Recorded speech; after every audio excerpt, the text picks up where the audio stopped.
आज के दौर में तो बहुत पॉजिटिव माहौल है। उस समय बाकी जगह रहा होगा, लेकिन भिंड में बहुत अच्छा, मतलब मुझे नहीं लगता था कि शायद वकालत बहुत अच्छा था। जी सर। अच्छा प्रोफेशन है, लेकिन मैं गलत था। आज के दौर में मतलब वकालत एक बहुत अच्छा प्रोफेशन हो गया है, और मैं अपने प्रोफेशन से बहुत 100% सेटिस्फाई हूँ। जी ये एक बहुत अच्छा काम है। इसमें आप समाज के लिए भी बहुत कुछ कर सकते हैं, जी आप लोगों को न्याय दिला सकते हैं, और अगर आप सामाजिक कुछ परिवर्तन करना चाहें तो इसमें आपके पास पर्याप्त समय है, आप वो भी कर सकते हैं। आपका विजन बड़ा हो जाता है, लोग ज़्यादा से ज़्यादा आपके संपर्क में आते हैं। आपके पास भी फाइल है, और ये गवर्नमेंट साइड से ये एडवोकेट है, इनके पास भी फाइल है। फिर क्या दिक्कत है? फिर क्या दिक्कत है? मैंने कहा ठीक है, मेरे पास फाइल नहीं थी, लेकिन जब मुझे लगा कि आर्गूमेंट हो ही रहा है तो फिर मैंने आर्गूमेंट करना शुरू कर दिया। तो वो इस बात से बड़ा इम्प्रेस हुए कि इसके पास फाइल नहीं है, लेकिन ये इसके जो फैक्ट हैं वो ये बता रहे हैं, और वो ये सही बता रहे हैं। तो उन्होंने 2 मिनट तक मेरा आर्गुमेंट सुना, और उसके बाद गवर्नमेंट साइड से उन्होंने कुछ भी नहीं पूछा, क्योंकि आप होमवर्क करके गए थे। होमवर्क मैं ऑफिस में करता ही था। जी तो उन्होंने फिर जो है मतलब बेल ग्रांट की। उसके बाद 3 चीज़ें हुई। पहला कि मेरे कानूनी पेशे के बारे में कुछ सामान्य गलत धारणाएं बनाई गई हैं, या वो क्या हैं जिन्हें आप पहली पीढ़ी के वकीलों को सचेत करना चाहेंगे। हाल ही में हमारे बुंदेलखंड में एक कहावत है कि 3 वर्दियों से बच के रहना, खाकी, सफ़ेद और काली। क्योंकि कहा जाता था पहले कि अगर आप पुलिस के चक्कर में पड़ गए तो आप जेब से गए, डॉक्टर के चक्कर में 2013 में आपने सरकारी पद जब आपको मिल रहा था तो आपने उसको सम्मानपूर्वक इनकार किया, क्योंकि आपको उस समय देना था अधिवक्ता परिषद में। तो वो जो समय था जो आपने अधिवक्ता परिषद को दिया, उसके बारे में मैं आपसे पूछना चाहूँगा कि अधिवक्ता परिषद का प्रमुख उद्देश्य क्या है, और ये नैतिक कानूनी प्रथाओं को बढ़ावा देने के लिए कैसे कार्य करती है, इसके महत्व और गतिविधियों का युवा वकीलों के लिए क्या अर्थ है। इसके लिए अखिल भारतीय अधिवक्ता परिषद की स्थापना 1992 में हुई है। और ये आज हम इसकी अगर बात करें तो देश में अखिल भारतीय अधिवक्ता परिषद अधिवक्ताओं के बीच में काम करने वाला इसका सबसे बड़ा संगठन है। नमस्कार सर, हमारे बीच उपस्थित हैं आज के विशेष तौर पर आमंत्रित अतिथि माननीय श्री दीपेन सिंह कुशवाहा जी, अतिरिक्त महाधिवक्ता ग्वालियर हाईकोर्ट, विशेष तौर पर हमारे बीच उपस्थित हैं। नमस्कार सर, बहुत बहुत हार्दिक अभिनंदन, आपका हार्दिक स्वागत। नमस्कार सौरभ जी, थैंक यू। कैसे हैं सर? बस बढ़िया है, अच्छे हैं जी। आज विशेष दिन है, और आज का पॉडकास्ट कानूनी सलाह पर अधिवक्ताओं के लिए भी और समाज के लिए भी हम प्रस्तुत करने जा रहे हैं। जैसा कि मैंने आपको बताया, सर के जीवन में बहुत से उतार चढ़ाव आए, और उन सभी को पार कर सर ने आज एक मुकाम, एक मंजिल हासिल की है। मैं सबसे पहले आपसे पूछना चाहूँगा कि आपको प्रेरणा कहाँ से मिली कानून में अपना करियर शुरू करने के लिए? ये एक खास निर्णय था, और कुछ ना कुछ प्रेरणादायक व्यक्ति या प्रेरणादायक कुछ ऐसे किस्सा जो आप हमें साझा करना चाहते हैं, उसके बारे में। मेरा लॉ जो कंप्लीट हुआ वो 2002 में हुआ, लेकिन उसके पहले की जो कहानी है जी, वो भी बड़ी रोचक है। मैं मूलतः भिंड को बिलोंग करता हूँ। हालांकि मेरा पूरा जो फैमिली बैकग्राउंड है उसमें वकालत कोई नहीं करता था। मैंने जब तक लॉ में एडमिशन लिया उसके पहले तक मैं किसी कोर्ट में नहीं गया, जी, किसी एडवोकेट से भी मेरा परिचय नहीं था। जी, और एज ए एडवोकेट मैं किसी से, मतलब जैसे कोई एडवोकेट है और मैं उससे एडवोकेट के नाते मिलने जा रहा हूँ, ऐसा भी नहीं हुआ कभी। जी, हाँ, मैं एक संगठन में, हमारा जो संगठन है अखिल भारतीय विद्यार्थी परिषद, स्टूडेंट के बीच में काम करता है, तो उसमें काम करता था जब मैं, तो इस नाते एक एडवोकेट है महेश सिंह चौहान भिंड में, मैं उनसे मिला करता था। लेकिन मेरे प्रेरणा स्रोत मेरे मामा जी रहे हैं। जी, अब वो इस दुनिया में नहीं है, स्वर्गीय रणवीर सिंह भदौरिया। जी, तो उनसे मैं व्यक्तिगत रूप से बहुत प्रभावित था, और वो आरएसएस के प्रचारक थे, तो उनसे समय समय पर मैं मार्गदर्शन लेता रहता था। तो उस दौरान जब मेरा ग्रेजुएशन कंप्लीट हुआ तो मैंने उनसे पूछा कि आगे मुझे क्या करना है। जी। तो उन्होंने मुझसे पूछा कि आप क्या करना चाहते हैं। तो मैंने कहा मैं तैयारी करके और जो है सब इंस्पेक्टर भिंड में, चूँकि पुलिस का बड़ा वो रहता है तो मेरे को भी क्रेज़ था, मेरे परिवार में कई लोग सब इंस्पेक्टर हैं। इवन आपके पिताजी भी पुलिस में थे? हाँ, मेरे पिताजी भी पुलिस में थे, तो उस नाते मैं सोचता था कि मैं सब इंस्पेक्टर बनूंगा। लेकिन उन्होंने कहा ठीक है, ये भी अच्छा है, लेकिन अगर आप सब इंस्पेक्टर ही बनना चाहते हैं तो आप थोड़ा पीएससी वगैरह की तैयारी कीजिए, तो आप डीएसपी बनेंगे। तो मैंने कहा हाँ, ये भी हो सकता है। उन्होंने कहा लेकिन आपका जो स्वभाव है उसके अनुसार आप वकालत कीजिए। जी। तो मैंने पहली बार किसी से सुना कि मुझे वकालत करनी है। तो मैंने कहा नहीं, मैं वकालत तो कैसे करूँगा। तो उन्होंने कहा ये तो बहुत आसान है। और मैंने कहा ठीक है, मैं वकालत कर भी लूँगा, तो फिर क्या करूँगा वकालत के बाद। उन्होंने कहा आप देखिए सिविल जज बन सकते हैं, अब जज बन सकते हैं, अब सरकारी वकील बन सकते हैं। उन्होंने बहुत मोटिवेट किया मेरे को। जी। उन्होंने कहा कि आप वकालत तो कर ही सकते हैं। तो मैंने कहा कि जज तो बहुत मुश्किल से बनता होगा आदमी, जज बनने में बड़ी मेहनत लगती होगी। और मैं अपने मन में ये सोचता था कि जज मतलब कोई दूसरी दुनिया के लोग ही हुआ करते हैं। जी। तो उन्होंने मुझे काफ़ी समझाया। उन्होंने कहा नहीं, ऐसा नहीं है। और वकालत को लेके आज के दौर में तो बहुत पॉजिटिव माहौल है। उस समय बाकी जगह रहा होगा, लेकिन भिंड में बहुत अच्छा, मतलब मुझे नहीं लगता था कि शायद वकालत बहुत जी सर, अच्छा प्रोफेशन है। लेकिन मैं गलत था। आज के दौर में मतलब वकालत एक बहुत अच्छा प्रोफेशन हो गया है, और मैं अपने प्रोफेशन से बहुत 100% सेटिस्फाई हूँ। जी। ये एक बहुत अच्छा काम है। इसमें आप समाज के लिए भी बहुत कुछ कर सकते हैं। जी। आप लोगों को न्याय दिला सकते हैं, और अगर आप सामाजिक कुछ परिवर्तन करना चाहें तो इसमें आपके पास पर्याप्त समय है, आप वो भी कर सकते हैं। आपका विजन बड़ा हो जाता है, लोग ज़्यादा से ज़्यादा आपके संपर्क में आते हैं। और आज का दौर है, उसमें आर्थिक पक्ष भी एक महत्वपूर्ण है। जी। तो अगर आप पूरे मनोयोग से वकालत का काम करते हैं तो आपका आर्थिक पक्ष भी मजबूत होता ही है। बिल्कुल सही है। और मेरा व्यक्तिगत अनुभव ये है कि किसी भी कोर्ट बिल्डिंग में कोई भी एडवोकेट वो जब वकालत शुरू करता है और सुबह 10 बजे से लेकर 5 बजे तक कोर्ट में रहता है, जी। तो जितनी उसकी क्षमताएं हैं उस क्षमता के अनुसार उसको उसका पारिश्रमिक मिलता ही है, ये आप मान के ही चलिए। और खासकर मैं ये समझता हूँ कि वकालत एक अनलिमिटेड जो है स्कोप है। इसमें आपकी जो क्षमताएं हैं आप उसके अनुसार कार्य करते ही हैं, और आपको हर एक क्षेत्र में आर्थिक पक्ष भी आपका मजबूत होता है, सामाजिक पक्ष भी आपका मजबूत होता है। तो मेरे वकालत के पीछे मेरे मामा जी ही थे, जिनके कारण मैं आज इस प्रोफेशन में आया। तो आपने अभी जिक्र किया स्वभाव का, तो स्वभाव में क्या आप दोस्तों के बीच में समझौता लड़ाइयाँ जब होती थी हमारे स्कूल के टाइम पर, तो ऐसा कुछ नेचर था कि न्याय एकदम हम दिलाएंगे सबको, हमारे जो दोस्त हैं अगर लड़ेंगे तो हम बीच में न्याय की भूमिका में आएंगे, तो ऐसा स्वभाव बचपन से था आपका? या अब उन्होंने मुझे कितना समझा ये तो मैं नहीं बता सकता, लेकिन मैं एक घटना बताता हूँ आपको। जी सर। हम 3 मित्र हुआ करते थे भिंड में। जी। हम लोग तीनों लोग एक ही मोटरसाइकिल पर हमेशा घूमा करते थे। जी। तो एक मित्र थोड़े से अग्रेसिव नेचर था उनका हाथ तुरंत ही किसी से झगड़ा हो जाता था। जी। तो एक बार मैं नहीं था उनके साथ, वो दोनों लोग साथ में थे, और उनका किसी से झगड़ा हो गया और उन्होंने तय कर लिया कि इसको अपन जो है इसको देखते हैं। हाँ, वो भिंड की भिंड की भाषा जो- में कि आप तो चंबल में बचेगा नहीं, या तो ये या हम। हाँ। जी।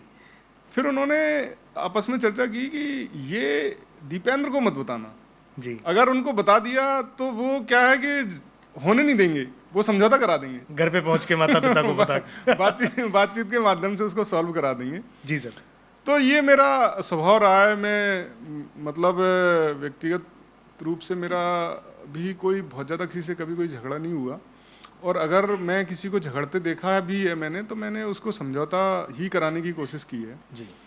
और अगर कोई गलत है तो मैं उसको मुंह पे भी उसके कह दिया, मैंने कहा आप गलत हैं, इस मामले में आपको माफ़ी मांगनी चाहिए। और जहाँ भी जो मुझे लगा उचित वो उसके हिसाब से, लेकिन मेरे सामने या मुझे बता के कोई जो है झगड़ा नहीं कर पाया, मैंने उसको सॉर्ट आउट ही किया है। ये बहुत खास बात है। और आपकी यही स्पष्टवादिता आपको इस मुकाम पर लेकर आई है। क्योंकि व्यक्ति के जीवन में वो जो कर रहा होता है उसको खुद को पता नहीं होता, बिल्कुल ठीक है सर। वो बाकी लोग उसको महसूस करते हैं। और मैंने एक चीज़ और भी देखी है कि कई बार लोग कुछ भी करते हैं वो सोचते हैं कि मुझे तो कोई नहीं देख रहा, लेकिन एक तीसरी आंख जो होती है, समाज हर व्यक्ति का मूल्यांकन करता है। बिल्कुल सर। और समाज को हर व्यक्ति के बारे में पता होता है, भले ही उस व्यक्ति को अपने बारे में पता नहीं हो कि मेरे बारे में लोग क्या सोच रहे हैं। हाँ जी, हाँ जी। लेकिन समाज और बिल्कुल सटीक मूल्यांकन करता ही है, ये आप मान के ही चलिए। अदरवाइज जो है, अगर राजनीतिक क्षेत्र की बात करें तो लोकसभा का इतना बड़ा चुनाव होता है, उसमें सब जगह तो नहीं जा सकते लोग, लेकिन फिर भी कई बार लोग निर्दलीय चुनाव जीतते हैं। बिल्कुल जी। तो इसी कारण, और वो वहाँ तक पहुँचते भी नहीं, लोग उनको वोट करते हैं। तो उनका जो अतीत जो काम करते हुए वो आते हैं, वो लोग उसको महसूस करते हैं और उसके आधार पर ही उनको, उन्होंने जो प्रतिष्ठा अपनी कमाई है। बिल्कुल सही है सर। तो ऐसी कुछ चुनौतियों के बारे में भी एक सवाल है कि एक ऐसी पीढ़ी के वकील आप हैं जिसमें आपके बैकग्राउंड में कोई वकील नहीं रहा, आपके पुरानी परिवार की पीढ़ियों में, तो आपने जब ये पेशा चुना वकालत का, तो कौन सी प्रमुख चुनौतियों का सामना आपको करना पड़ा और आपने उन चुनौतियों का कैसे सामना किया? सबसे पहली चुनौती तो यही थी, जिस दिन मैंने लॉ में एडमिशन लिया उस दिन एक हमारे पिताजी के मित्र हमारे पिताजी से मिलने आए। संयोग से पिताजी घर पर नहीं थे, मैं था, तो मेरे से उनकी बात होने लगी। तो उन्होंने कहा, आप क्या कर रहे हो जी। तो मैंने कहा कि मैंने लॉ में एडमिशन लिया है, मेरा ग्रेजुएशन हो गया है और अब मैं लॉ करूँगा। तो वो आश्चर्य से बोले कि अरे नहीं, आप तो अच्छे स्टूडेंट हैं और आप लॉ क्यों कर रहे हैं। तो मैंने कहा कि लॉ भी एक अच्छा वो है। उन्होंने कहा नहीं, लॉ में, फिर उन्होंने कई उदाहरण बताए कि अरे लॉ में तो आप फंस जाओगे, और मतलब वकालत के बारे में थोड़ा सा उनका जो मानस था वो थोड़ा नेगेटिव साइड ही था। जी। पहली चुनौती ये थी कि फिर उनकी पिताजी से भी बात हुई, तो फिर उन्होंने मुझको काफ़ी कहा कि नहीं, आप लॉ से बदल दीजिए, कुछ भी आप करिए, पीजी वगैरह। फिर मैंने दूसरी बार अपने मामा जी से चर्चा की कि लोग ऐसा कह रहे हैं कि आप लॉ मत कीजिए। तो उन्होंने फिर कुछ उदाहरण बताए जी। और जो हमारा पैतृक गांव है रौन, वहाँ से निकल कर गए और वो बहुत अच्छे वकील हुए। हालांकि वो एक आसाराम शर्मा जी हुआ करते थे, अब वो नहीं है। उनके एक बेटे इस समय डिस्ट्रिक्ट जज हैं और एक बेटे पीएससी के मेंबर हैं। वो वकील भी बहुत अच्छे थे और बहुत सम्मानजनक उनका सम्मान था, मतलब समाज में उनका सम्मान था जी। तो उन्होंने उनका उदाहरण दिया। उन्होंने कहा, आप उनके बारे में जानते हो? मैंने कहा हाँ, मैंने सुना है, मैं उनसे मिला भी हूँ।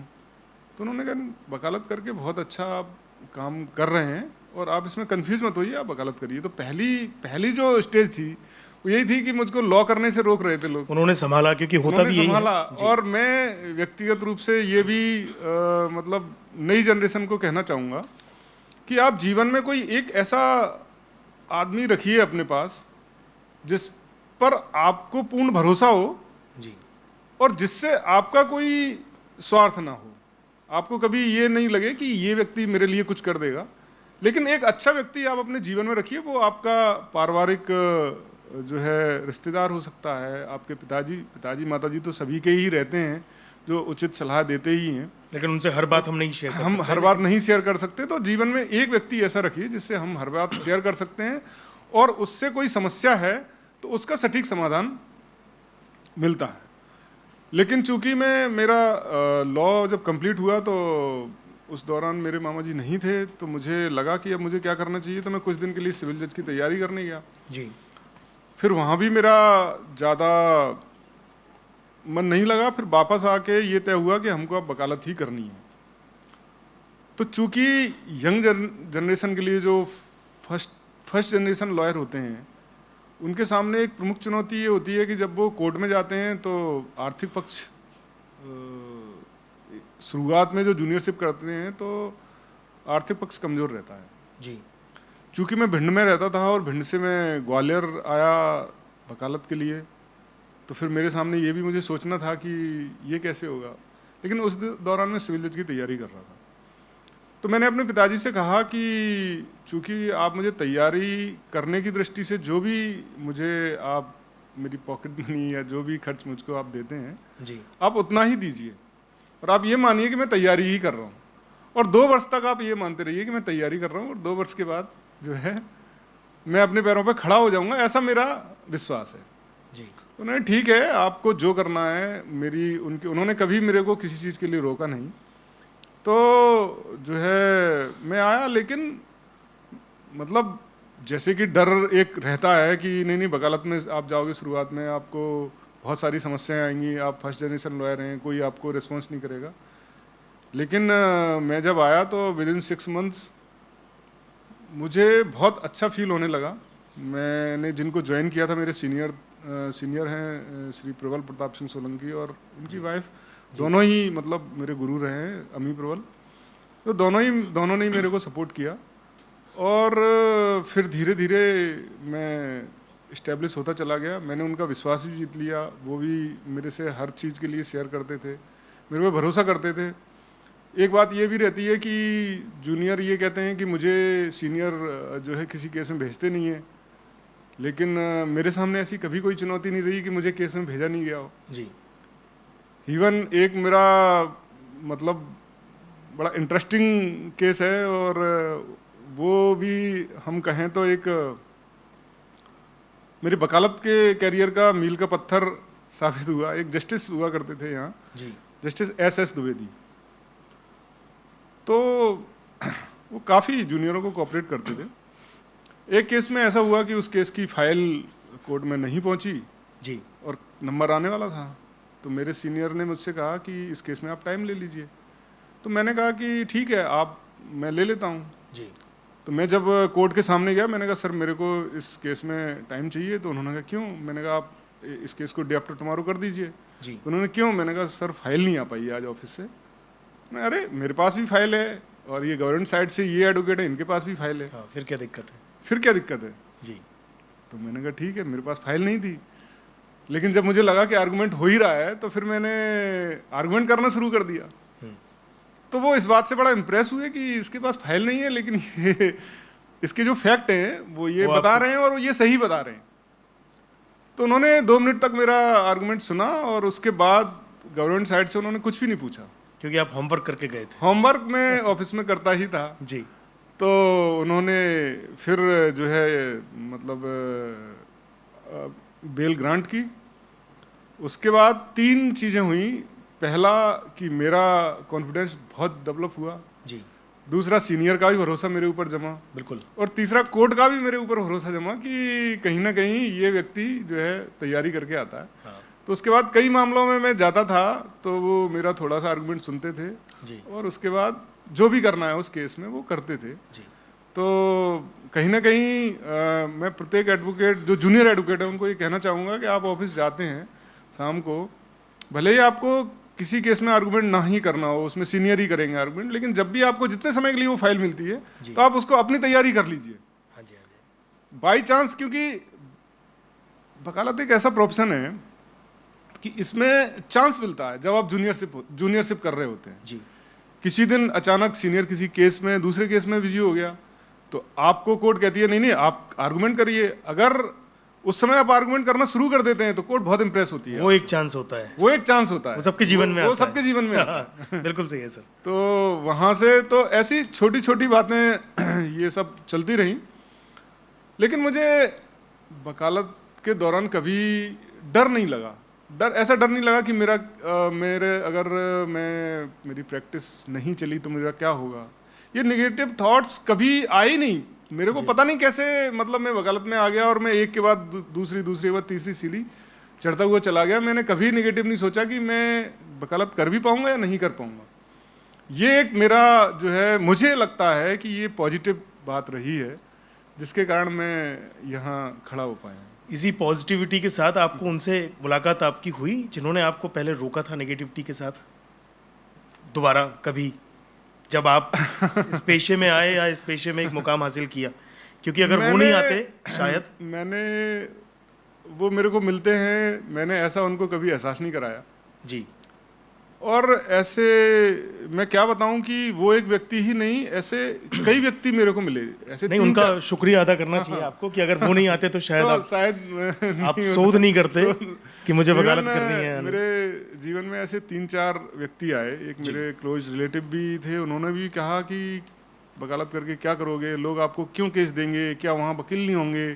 मतलब वो सभी लोग, जैसे कि मैं आपको बताऊं कि थोड़ा सा भिंड का जो माहौल है जी वो गवर्नमेंट साइड की नौकरी में जाने का थोड़ा ज़्यादा है, और लोगों को लगता है कि वहाँ मतलब आप गवर्नमेंट की कोई भी नौकरी मिल जाए आपको, आप टीचर बन जाएं, आप टीचर बनना बुरा नहीं, टीचर बनना बहुत अच्छा है, और आज कोई टीचर नहीं बनना चाहता, जी लेकिन दुर्भाग्य है कि लोग मजबूरी में टीचर बन रहे हैं। जी कोई जॉब नहीं मिल पाई तो टीचिंग लाइन उन्होंने पकड़ ली और उसमें आसानी से मिल गई, या फिर लोग पुलिस में चले जाएं या लोग फौज में चले जाएं, जी तो उसको बड़ा अच्छा मानते हैं कि हाँ ये, मैं उसको बुरा नहीं मानता, लेकिन हर व्यक्ति तो टीचर नहीं बन सकता, हर व्यक्ति तो पुलिस में नहीं जा सकता, हर व्यक्ति तो फौज में नहीं जा सकता। जी काम सभी अच्छे हैं। और जब मुझसे लोग निगेटिव बात करते थे तो मैंने उनको कभी कोई जवाब नहीं दिया। जी मैंने आज शायद वो सोचते होंगे या उन्हें याद होगा, मैंने कभी उनसे कहा भी नहीं कि देखो आपने ऐसा कहा था मुझसे, आज तो मैं ऐसा हो गया। जी ये क्योंकि व्यक्ति के जीवन में पता नहीं कब क्या आ जाएगा, मैंने उनको कभी एहसास भी नहीं कराया, लेकिन शायद वो लोग उनको याद होगा तो वो सोचते होंगे कि मैं गलत था। जी और उसके बाद मेरे गांव से कई लड़के आए तो वो ही बताते हैं कि भाई वकालत, वो भी वकालत में आए हैं, वो देखते हैं, मेरे से बात करते हैं, फिर गांव में भी शायद बात करते होंगे तो उनको लगता होगा। बट मैं उनको भी धन्यवाद देना चाहूँगा कि उन्होंने एक चुनौती मेरे सामने रखी जिसको मैंने स्वीकार किया और मैं आगे बढ़ा। बिल्कुल ठीक है सर। उन महत्वाकांक्षी अधिवक्ताओं के लिए है जिनके पास कानूनी पेशे में पारिवारिक संबंध नहीं होते हैं, जैसे आपके साथ भी नहीं थे, आप उन्हें सफल होने के लिए कौन से कदम उठाने की सलाह देंगे? एक तो आपने दी कि आपके पास एक मित्र होना चाहिए, ऐसा मित्र होना चाहिए जिससे हम सारी बातें बता सकें। इसके अलावा अगर उनके लिए, उन अधिवक्ताओं के लिए अगर आप कुछ कहना चाहें तो प्लीज़। आज मैं जहाँ तक फील कर रहा हूँ कि बहुत इंटेलिजेंट बच्चे इस प्रोफेशन में आ रहे हैं। जी जब मैं वकालत में आया था, या आज के लगभग 20 वर्ष पहले, उस समय जो फर्स्ट ग्रेड का स्टूडेंट हुआ करता था 12th के बाद, वो जाता था आईआईटी करने, इंजीनियरिंग करने, वो डॉक्टर बनता था, और वकालत का जो प्रोफेशन था उसको 5वें 6वें नंबर पे लोग चुनते थे। जी लेकिन आज ऐसा नहीं है। जी आज लोग मतलब वकालत को प्राथमिकता के रूप में जो है कर रहे हैं, और जब से खासकर 5 इयर्स लॉ आया जी तब से इसमें, इस फील्ड में क्रांति आई है। क्रांति आई है, बिल्कुल ठीक है सर। आज नए बच्चे 5 इयर्स लॉ कर रहे हैं, लॉ करने के बाद पीजी भी करते हैं, और पीजी करने के बाद जब वो इस प्रोफेशन में आते हैं तो बहुत अच्छा करते हैं। लेकिन एक जो समस्या मुझको लग रही है कि वो काफ़ी जल्दी में होते हैं। जी उनको वो चाहते हैं कि मैं किसी की जूनियरशिप, किसी के यहाँ जूनियरशिप ना करूं। उनको थोड़ा सा गिल्टी फील होती है, मैं किसी का जूनियर हूँ, मेरे को जूनियर सीनियर के साथ रहना पड़ता है, सीनियर कई बार कुछ बोल भी देते हैं तो वो उनको स्वीकार नहीं होता। जी लेकिन आप ऐसा मानिए, ये गुरु शिष्य परंपरा का आज के समय में एकमात्र प्रोफेशन बचा हुआ है जिसमें डिसिप्लिन है, जिसमें डिसिप्लिन है, और गुरु सभी को बनाने पड़ते हैं। भगवान राम, लेकिन वो भी गुरुकुल में गए शिक्षा लेने। जी और एक चौपाई भी है रामचरितमानस की, गुरु गृह गए चलन रघुराई, अल्पकाल सब विद्या सब पाई। जी तो आपको एक सीनियर के साथ कुछ समय के लिए रहना चाहिए। जी वो 2 वर्ष भी हो सकता है, 3 वर्ष भी हो सकता है, अधिकतम 5 वर्ष। उसमें एक जो वकालत का जो है इस पेशे का जो निगेटिव और पॉजिटिव एस्पेक्ट हैं वो सभी आपके ध्यान में आ जाएंगे। और उस दौरान हो सकता है आपका आर्थिक पक्ष थोड़ा कमज़ोर रहे, उसको स्वीकार करना चाहिए। जी क्योंकि आज जब मैं देखता हूँ कि डॉक्टर और वकील, इन दोनों का प्रोफेशन लगभग एक जैसा है। जी जब कोई डॉक्टर बनता है तो उसको आप नज़दीक से देखिए। जी। वो 10th क्लास से अपनी पढ़ाई शुरू करता है और 12th नीट करता है। नीट के बाद 5 साल तक वो MBBS करता है, फिर MBBS के बाद वो PG डिग्री करता है, PG के बाद फिर भी सुपर स्पेशलाइजेशन के लिए वो जो है MCH वगैरह करता है। जी। उसके लगभग 10 से 12 वर्ष उसमें लगते हैं। जी। आप 5 वर्ष के बाद कोर्ट में आते हैं और 3 वर्ष अगर आप जूनियरशिप किसी की करते हैं तो इसमें कुछ बुरा नहीं है। जी। कम समय लग रहा है। हाँ, ये उससे उससे कम समय लग रहा है। और अगर आप एक अच्छे वकील के रूप में स्थापित होते हैं भविष्य में, तो आप मतलब डॉक्टर भी अपने आप में जो एक अच्छा प्रोफेशन है वो भी काफी आगे तक जाते हैं। सेवा आप भी और काफी समर्पण सेवा और दोनों समर्पण में दोनों ही है इस प्रोफेशन में। तो ये भी जो है ना, आप इसमें एक मेरा संदेश जो है वो ये है कि आप कुछ समय के लिए जूनियरशिप जरूर करिए। जी। उससे कई चीजें आपको सीखने को मिलेंगी। दूसरा ये है कि आप धैर्य बनाकर रखिए, क्योंकि धैर्य जो है ना उसके बिना कुछ होना नहीं है। जी। क्योंकि आप खूब सोच लें कि अरे मुझे ऐसा ऐसा करना है, ये ऐसा जल्दी हो जाए। दूसरा क्या होता है, कई बार मैंने कुछ बच्चों से बात करते हुए देखा है, तो वो जो कोर्ट में आते हैं और जो टॉप पे बैठा हुआ है उसको देखते हैं। जी। उसको आप देखिए, जरूर देखिए, तभी आपको जो है तभी आप आगे बढ़ पाएंगे। लेकिन वो किस रास्ते से चलते हुए वहां तक पहुंचा है उसको भी देखिए आप। जी। उसको फॉलो कीजिए, तब आप भी वहां तक पहुंचेंगे। तीसरा ये है कि वकालत में आप अपनी थोड़ी सी जिज्ञासा बढ़ाइए। जी। क्योंकि हर चीज़ को, ये सारा कुछ जब आप लॉ करते हैं, लॉ के दौरान थ्योरिकल जो बातें होती है वो अलग होती हैं, फिर प्रैक्टिकल करने जब आप आते हैं तो आपकी क्यूरियोसिटी बढ़नी चाहिए। तब हर चीज़ तब चीज़ें सामने आती हैं कि ये हुआ तो कैसे हुआ, ये हुआ तो कैसे हुआ। मैं जब इस प्रोफेशन में आया तो मैंने अपने सीनियर से कहा, उन्होंने पूछा मेरे से कि आप कभी कोर्ट में गए हो? मैंने कहा मैं आज तक किसी कोर्ट में नहीं गया। तो उन्होंने ठीक है, आप 6 महीने तक आप बिल्कुल मेरे साथ ही रहना कोर्ट में, और उसके बाद आपको बहुत सारी चीज़ें समझ में आ जाएंगी। मतलब पहले सीढ़ियाँ चढ़ना सीखो। पहले सीढ़ियाँ चढ़ना सीखिए। जी। तो मैं उनके साथ ही रहता था और जब भी मुझे मौका मिलता था तो उनसे पूछता, ये ऐसा क्यों है, ये ऐसा क्यों है, ये लोग इधर क्यों खड़े होते हैं जी। मैं मतलब मेरे को कोर्ट का कोई बिल्कुल आइडिया ही नहीं था जी। एक एक चीज़ मैंने उनसे सीखी है जी। और वो करते करते फिर मैं जो है लगभग मैंने 4 साल उनके साथ प्रैक्टिस की है। और कभी फ्रस्ट्रेशन नहीं हुई सर आपको? कभी एक आध बार, देखिए ये तो लोगों के अंदर आ जाती है, फ्रस्ट्रेशन आ जाती है, लेकिन अगर आपके अंदर फ्रस्ट्रेशन आती है तो एक रात के लिए ही रहना चाहिए। बिल्कुल। नया सवेरा जो होता है वो नई उमंग के साथ फिर हमको शुरुआत करनी चाहिए, तो आपको कभी दिक्कत नहीं आएगी जी। बहुत अच्छी सलाह दी है सर आपने। अधिवक्ताओं के लिए एक ज़रूरी कामगर होगी आपकी सलाह कि कानूनी पेशे के बारे में कुछ सामान्य गलत धारणाएं बनाई गई हैं या वो क्या हैं जिन्हें आप पहली पीढ़ी के वकीलों को सचेत करना चाहेंगे। हाल ही में हमारे बुंदेलखंड में एक कहावत है कि 3 वर्दियों से बच के रहना, खाकी, सफ़ेद और काली। क्योंकि कहा जाता था पहले कि अगर आप पुलिस के चक्कर में पड़ गए तो आप जेब से गए, डॉक्टर के चक्कर में पड़ गए तो जेब से गए, और वकील के चक्कर में पड़ गए तो भी जेब से जाना है। लेकिन अभी जो नए दौर में बॉलीवुड ने एक अहम भूमिका निभाई है, कुछ नई नई मूवीज़ आई हैं वकीलों को लेकर, तो युवाओं का एक अच्छा रुझान वकील बनने की ओर अग्रसर हुआ है। तो क्या कहना चाहेंगे सर, प्लीज़ आप? मैं अभी लगभग 1 महीने पहले जो मेरे साथ घटना हुई, मैं उस 1 महीने भी नहीं, मुश्किल से 20 दिन ही हुए होंगे जी। वहाँ से शुरुआत करूँगा इस बात की कि एक क्लाइंट मेरे पास आए और वो बेसिकली बैंक में हैं, उनके भाई का कुछ केस था। तो उनसे मेरी बड़े अच्छे से बातचीत हुई, मैंने उनको काफ़ी समय दिया। उसके बाद वो मैं चलने लगा, जब वहाँ से मुझे कोर्ट में आर्गूमेंट के लिए जाना था, तो उन्होंने मुझसे एक बात कही, बोले सर आपसे बात करके मुझे ऐसा लगता है कि आप कैसे करते हैं वकालत, आप इतने सरल स्वभाव है और आप कैसे झूठ बोलते होंगे जी। मैंने कहा बात तो आपकी सही है, लेकिन मैं इतने समय से वकालत कर रहा हूँ जी, और आपको भी किसी ने भेजा है मेरे पास जी, तो कहीं ना कहीं उसका विश्वास तो कुछ लोगों को राहत तो मिली ही होगी। बिल्कुल। तो मैंने कहा ये आपकी एक गलत धारणा है कि वकील को जो है झूठ बोलना होता है और झूठ बोल के वो चीज़ों को सही साबित करता है। जी।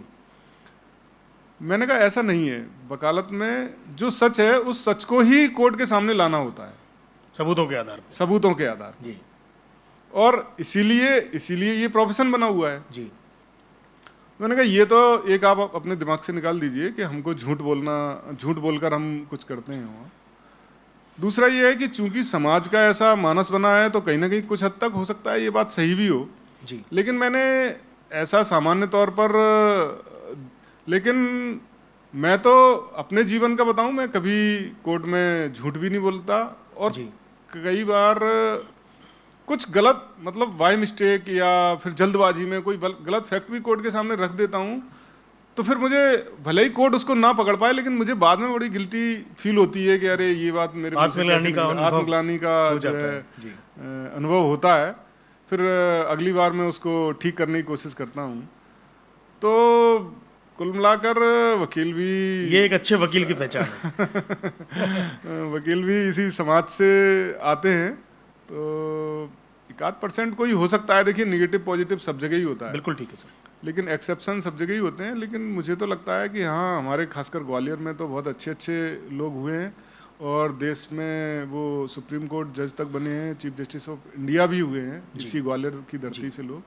तो झूठ के आधार पे या लोगों का दिल दुखा के तो वो वहाँ तक नहीं पहुँच सकते। बिल्कुल सही है सर, ये मेरा व्यक्तिगत मानना है। और जहाँ तक मैं बात करूँगा जो अब इस दुनिया में नहीं है, जस्टिस RC लाहौटी जो देश के चीफ जस्टिस ऑफ इंडिया रहे, जी उनके बारे में तो मतलब उनका कितना सौम्य बातचीत का तरीका था, ऐसा मतलब मैंने उनको कभी वकालत करते नहीं देखा। जी और मैं अपने जीवन में उनसे 1-2 बार ही मिला हूँ। एक बार उनसे व्यक्तिगत रूप से दिल्ली में उनके घर पे मिला था, और दूसरी बात एक ऑनलाइन कार्यक्रम में मैंने उनको कोविड के समय बुलाया था। जी तो मैं मतलब जब मैंने उनको सुना, लगभग 40-45 मिनट का उनका जो है एक लेक्चर है, और वो अखिल भारतीय अधिवक्ता परिषद का यूट्यूब चैनल है, उस पर वो लेक्चर पूरा है। और उसमें उन्होंने वकीलों के बारे में भी, संविधान के बारे में भी कितनी अच्छी व्याख्या की है, और कितने सौम्य तरीके से की है। तो ये लोगों को सुनना चाहिए, और जो यंग जनरेशन एडवोकेट हैं उनको सुनना चाहिए और उससे कुछ सीखना चाहिए। बिल्कुल ठीक है सर। अब हम थोड़ा सा पीछे चलते हैं आपके जीवन में, जहाँ पर कानूनी दाव पेंच सीखने के लिए आपने शिक्षा दीक्षा ली, यानी कि आपका लॉ स्कूल में एकेडमिक जिम्मेदारियों के साथ साथ इंटर्नशिप और अतिरिक्त गतिविधियों के बीच संतुलन बनाने में आपको क्या कठिनाइयाँ आईं और आपने इनका समाधान कैसे किया? तो मेरा जो लॉ है वो MGS कॉलेज भिंड से हुआ है, तो ये समस्या हमको थी। लेकिन उस दौरान एक प्रोफेसर थे जो कॉन्ट्रैक्ट बेस पर आए थे उस समय, बाद में वो PSC में उनका सिलेक्शन हुआ और वो DSP सिलेक्ट हुए थे। तो उनसे मैंने काफ़ी कुछ सीखा जी। और उस दौरान एक सबसे जो सूत्र वाक्य है वो ये है कि मैं रेगुलर कॉलेज जाता था, और वो भी पढ़ाने में बहुत इंटरेस्ट लिया करते थे, और वो रेगुलर क्लास लिया करते थे। ये बहुत अच्छी बात है। तो मैं अगर मैं कहूँ कि मैं बचपन से ही, इवन 7 वर्ष की उम्र से ही मतलब RSS की शाखा में मैंने जाना शुरू किया था। तो वो डिसिप्लिन मेरे अंदर था, और इस चीज़ के लिए मेरे मामा जी भी बड़ा फोर्स करते थे कि आप कॉलेज रोज जाइए जी। तो मैं रोज कॉलेज जाता था और उनकी क्लास लेता था जी। और जो भी क्लास लगती थी। लेकिन कई बार लोग बच्चे मैंने सुना है कि अरे कॉलेज में इसलिए नहीं जाता कि वहाँ क्लास ही नहीं लगती, प्रोफेसर पढ़ाते नहीं हैं। लेकिन मेरा मानना है ये गलत है। अगर आप रेगुलर कॉलेज जाएंगे तो किसी भी मतलब टीचर की ये इच्छा नहीं होगी मैं इसको ना पढ़ाऊँ। बिल्कुल सही है। इवन एक दिन आप नहीं जाते हो, 2 दिन आप नहीं जाते हो, एक दिन वो किसी कारण से कॉलेज में नहीं होते हैं, तो धीरे धीरे वो रिदम टूट जाता है जी। आप अगर रोज कॉलेज जाएंगे तो निश्चित रूप से कुछ ना कुछ सीखने को मिलेगा। तो उस दौरान मैं चूँकि अखिल भारतीय विद्यार्थी परिषद से भी जुड़ा हुआ था, तो मैं सुबह तैयार होकर निकलता था। मैं सबसे पहले कॉलेज जाता था, 12 बजे तक कॉलेज अटेंड करता था, और उसके बाद बाकी जो गतिविधियाँ हैं, और उस दौरान मैं कुछ एडवोकेट से भी मिलना मैंने शुरू कर दिया था जी। तो उनसे भी कुछ सामाजिक जीवन के बारे में, कुछ वकालत के बारे में कुछ सीखता रहता था उनसे, और धीरे धीरे मेरा लॉ कंप्लीट हो गया। आज के दौर की बात तो नहीं कर रहा हूँ, लेकिन उस दौर में मैंने ये देखा कि एक 20 क्वेश्चन आती थी जी। लोग उससे ही एग्जाम टाइम में उससे ही जो है शॉर्टकट अपना लेते शॉर्टकट वो करके और अपना एग्जाम देके पास हो जाया करते थे। लेकिन उस दौरान भी मैं लाइब्रेरी से बुक्स इशू कराता था और क्वेश्चन को जो है उसी टेक्स्ट बुक से ही तैयार करता था जी। भले ही कुछ कम क्वेश्चन तैयार करता था, लेकिन पूरी बुक तो पढ़ने का जो है संभव नहीं हो पाती थी जी। लेकिन जो मुझे अनुमान होता था कि ये क्वेश्चन पेपर में आएंगे तो उनको लेकिन करता मैं उसी से बुक से ही तैयार करता था। तो आपका जो है आजकल सब कुछ डिजिटल है तो, लेकिन बुक्स का भी अपने आप में एक महत्व है जी। तो आज भी आप मतलब जो भी यंग जनरेशन लॉयर हैं उनको बुक जरूर पढ़ना चाहिए। बुक जरूर पढ़ना चाहिए। किताबों का जो ज्ञान है हाँ वो सबसे अहम होता है हमारे अहम जीवन होता में। और वकालत की किताबों के साथ कुछ आध्यात्मिक और साहित्यिक किताबें भी हमें जो है वर्ष में 1-2 अच्छी किताबें पढ़ना चाहिए। उससे काफ़ी जीवन के बारे में मार्गदर्शन भी मिलता है और कॉन्फिडेंस भी आता है। जी। तो 12 बजे तक कॉलेज अटेंड करना और 12 बजे के बाद अपनी परिषद की गतिविधियों में रहना। जी जी तो राजनीतिक भी एक अच्छा ऑप्शन था आपके लिए? जी, मेरे लिए राजनीतिक एक अच्छा ऑप्शन हो सकता था जी। लेकिन जब मैं विद्यार्थी परिषद में काम करता था तो लोग राजनीति में जाने का सोचते थे जी। लेकिन मैं उस दौरान भी उनसे कहता था कि जब तक मैं विद्यार्थी हूँ तब तक मैं विद्यार्थी परिषद का कार्यकर्ता रहूँगा और मैं राजनीति में नहीं जाऊँगा। जी। और जिस दिन विद्यार्थी नहीं रहूँगा उसके बाद जो भी मेरे सामने होगा, जो भी ऑप्शन मेरे सामने होगा मैं वही करूँगा। जी। और आज दिन तक मेरे मन में भी कभी नहीं आया कि मैं राजनीति में जाऊँ और मुझे इस बात का कोई खेद भी नहीं है कि मेरे साथ से कई लोग राजनीति में चले गए। जी। तो मैं मतलब सामाजिक काम मुझे अच्छा लगता था। मैं सामाजिक काम विद्यार्थी जीवन के दौरान भी मैंने किया और आज भी उसको कर रहा हूँ। बिल्कुल सही सर। लॉ स्कूल में सीखे गए कौन से प्रमुख सबक हैं जो आपकी कानूनी यात्रा में सहायक रहे हैं और अभी भी सहायक हैं? मैं जब लॉ जैसे कि मैंने अभी बताया कि मैं जो है वकालत के दौरान लॉ करने के दौरान मैं जो है क्लास अटेंड करता था जी। तो उसमें जो है क्लास के दौरान कई ऐसी बातें जो मुझे बताई गई जी। और बड़ा प्रैक्टिकल आधार पर बताई गई वो मेरे दिमाग में एकदम जो है फीड हो गई हैं जी। जब मैं वकालत में आया तो मुझे ये नहीं लगा ये कुछ नया चल रहा है जी। वो मेरे जो प्रोफेसर मेरे को पढ़ाते थे वो चूंकि कुछ समय के लिए कोर्ट भी जाते थे जी। तो उनको क्या है कि वो दोनों चीज़ें बताते थे, थ्योरिकल भी बताते थे और प्रैक्टिकल भी बताते थे जी। तो ये मेरे लिए एक प्लस पॉइंट रहा। सामान्य तौर पर जो दोनों ही चीज़ें अलग हैं, इसमें प्रोफेसर जो आपको क्लास में पढ़ा रहे हैं और उसके बाद जब आप कोर्ट में पहुंचते हैं। लेकिन मैं सौभाग्यशाली रहा कि जिन्होंने मेरे को पढ़ाया वो एडवोकेट भी थे जी। और जो है कॉलेज में क्लास भी लिया करते थे तो वो एक चीज़ ये रही। फिर मैं कुछ समय के लिए तैयारी करने गया इलाहाबाद तो उन्होंने भी मतलब हर एक सब्जेक्ट को अच्छे से तैयार कराया जी।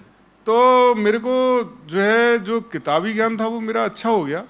तो उसके बाद जब मैं कोर्ट में आया तो बहुत ज़्यादा मुझे दिक्कत नहीं आई जी। और फिर जो यहाँ प्रैक्टिकल बातें थी वो कुछ समय में मैं धीरे धीरे सीख गया जी। और उसके बाद जो है वकालत में मैं कर रहा हूँ। और आपने मुकाम हासिल किया? अब इसको तो मैं आज नहीं कह सकता ये मैं बोल सकता हूँ।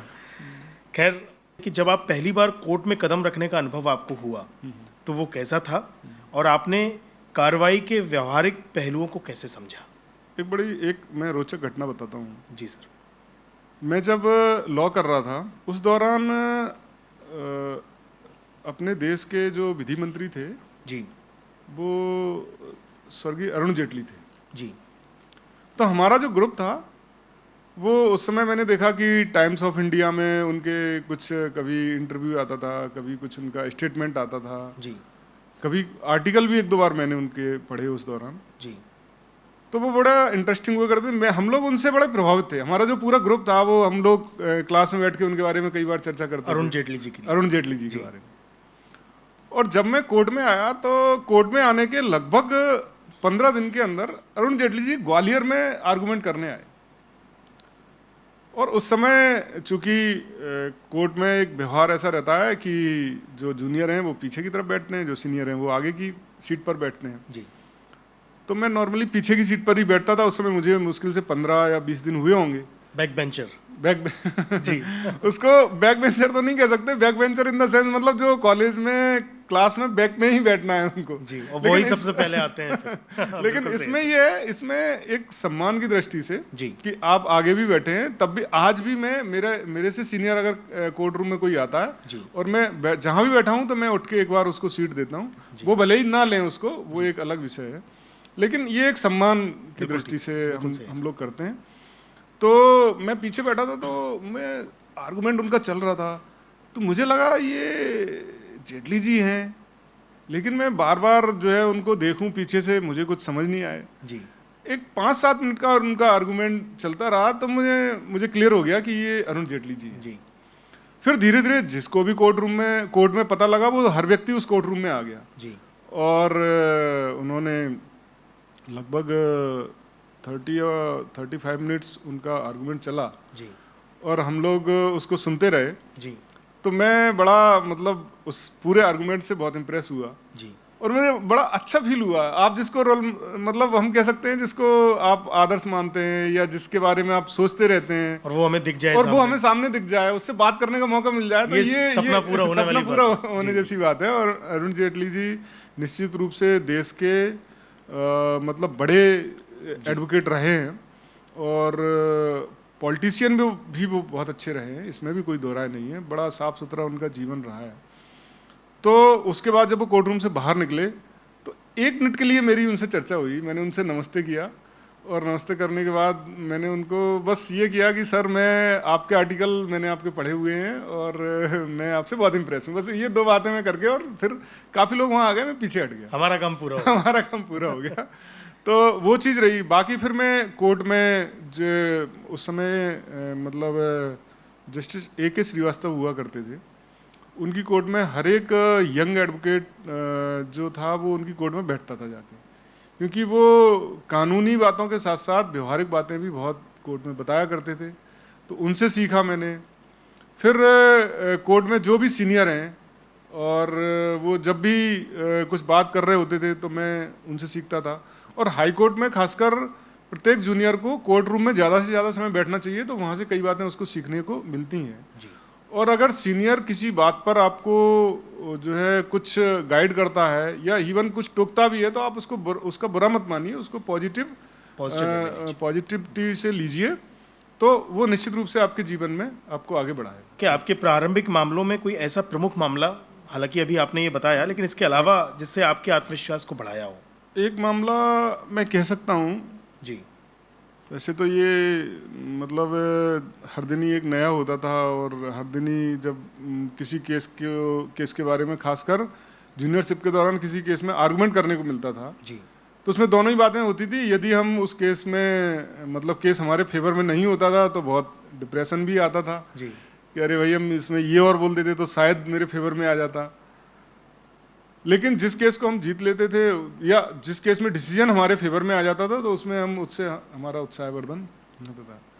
लेकिन हमारे एक मामा जी जो कि विधायक रहे हैं जी, और जैसा कि आपने कहा मेरा पॉलिटिकल परिवार तो रहा है, लेकिन मेरा कभी रुझान नहीं रहा पॉलिटिक्स में जाने का जी।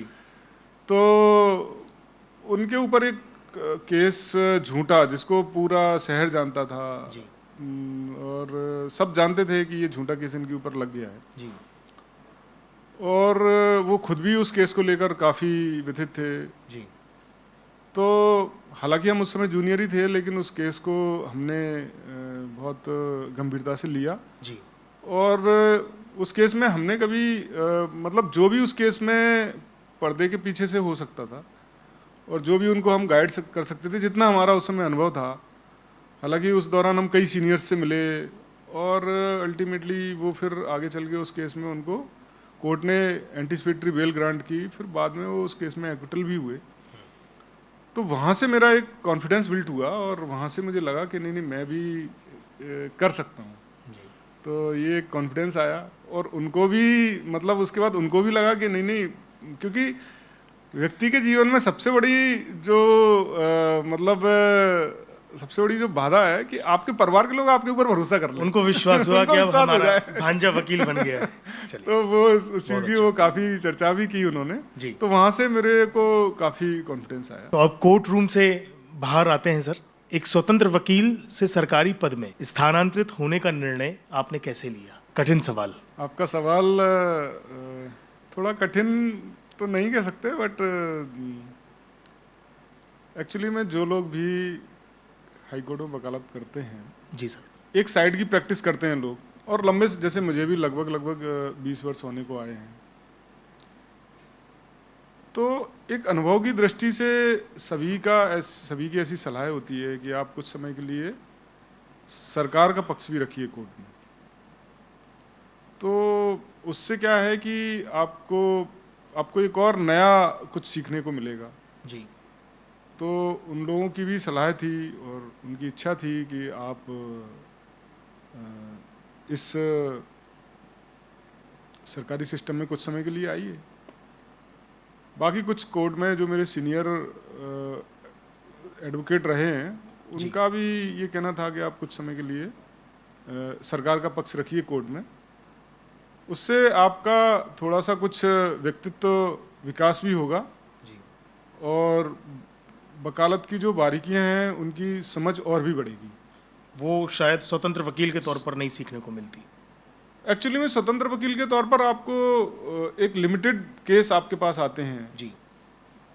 और जब मैं वहाँ खड़ा होता हूँ तो वहाँ मैं मतलब देखता हूँ कि जो कोर्ट में हमारे सीनियर एडवोकेट रहे हैं या सीनियर एडवोकेट हैं अभी बहुत सारे, तो मैं उनको बहुत नज़दीक से सुनता हूँ जी।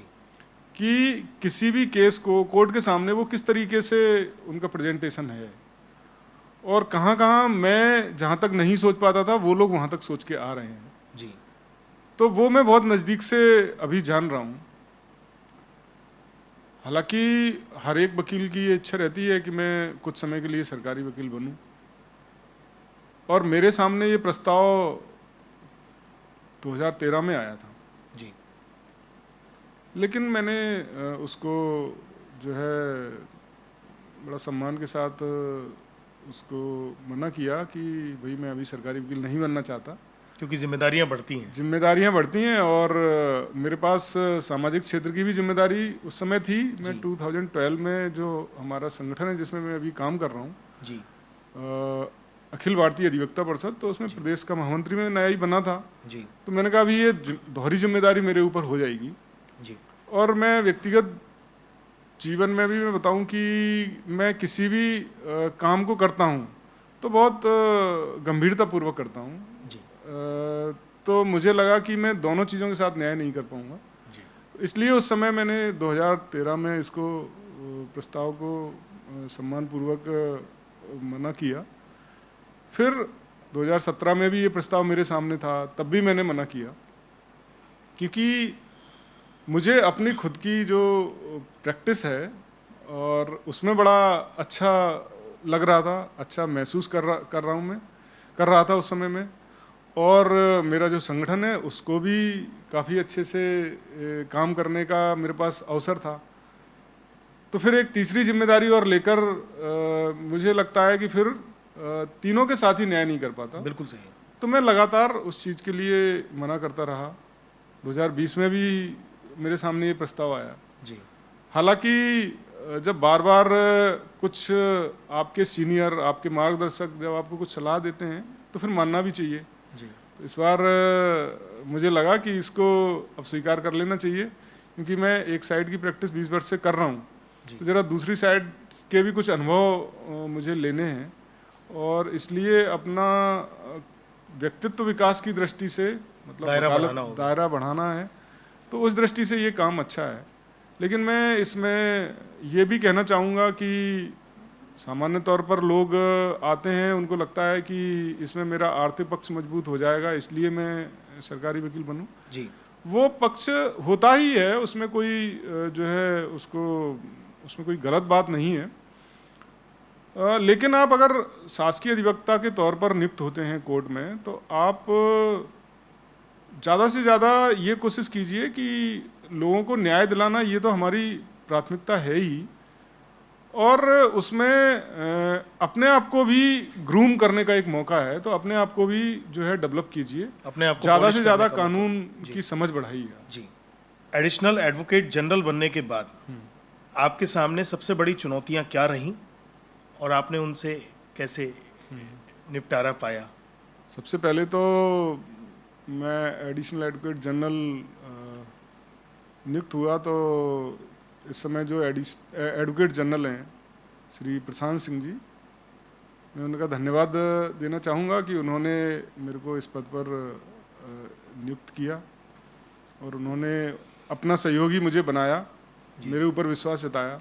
लेकिन ये बिल्कुल अलग प्रकार का, जब मैं फर्स्ट टाइम मेरे सामने ये मतलब एडिशनल एजी मैं कोर्ट में अपीयर हुआ, तो बहुत ही अच्छा कोर्ट अनुभव ने, हाँ, कोर्ट ने मेरे से कहा कि भाई, सबसे पहले दिन उन्होंने कहा कि आप जो है, अब आपको दूसरे ढंग से सोचना है, जी। आप थोड़ा अपना सोचने का नज़रिए बदलिए। मैंने कहा हाँ सर, 20 वर्ष से एक तरफ से ही सोच रहा हूँ, तो कुछ समय तो लगेगा दूसरी तरफ से सोचने में।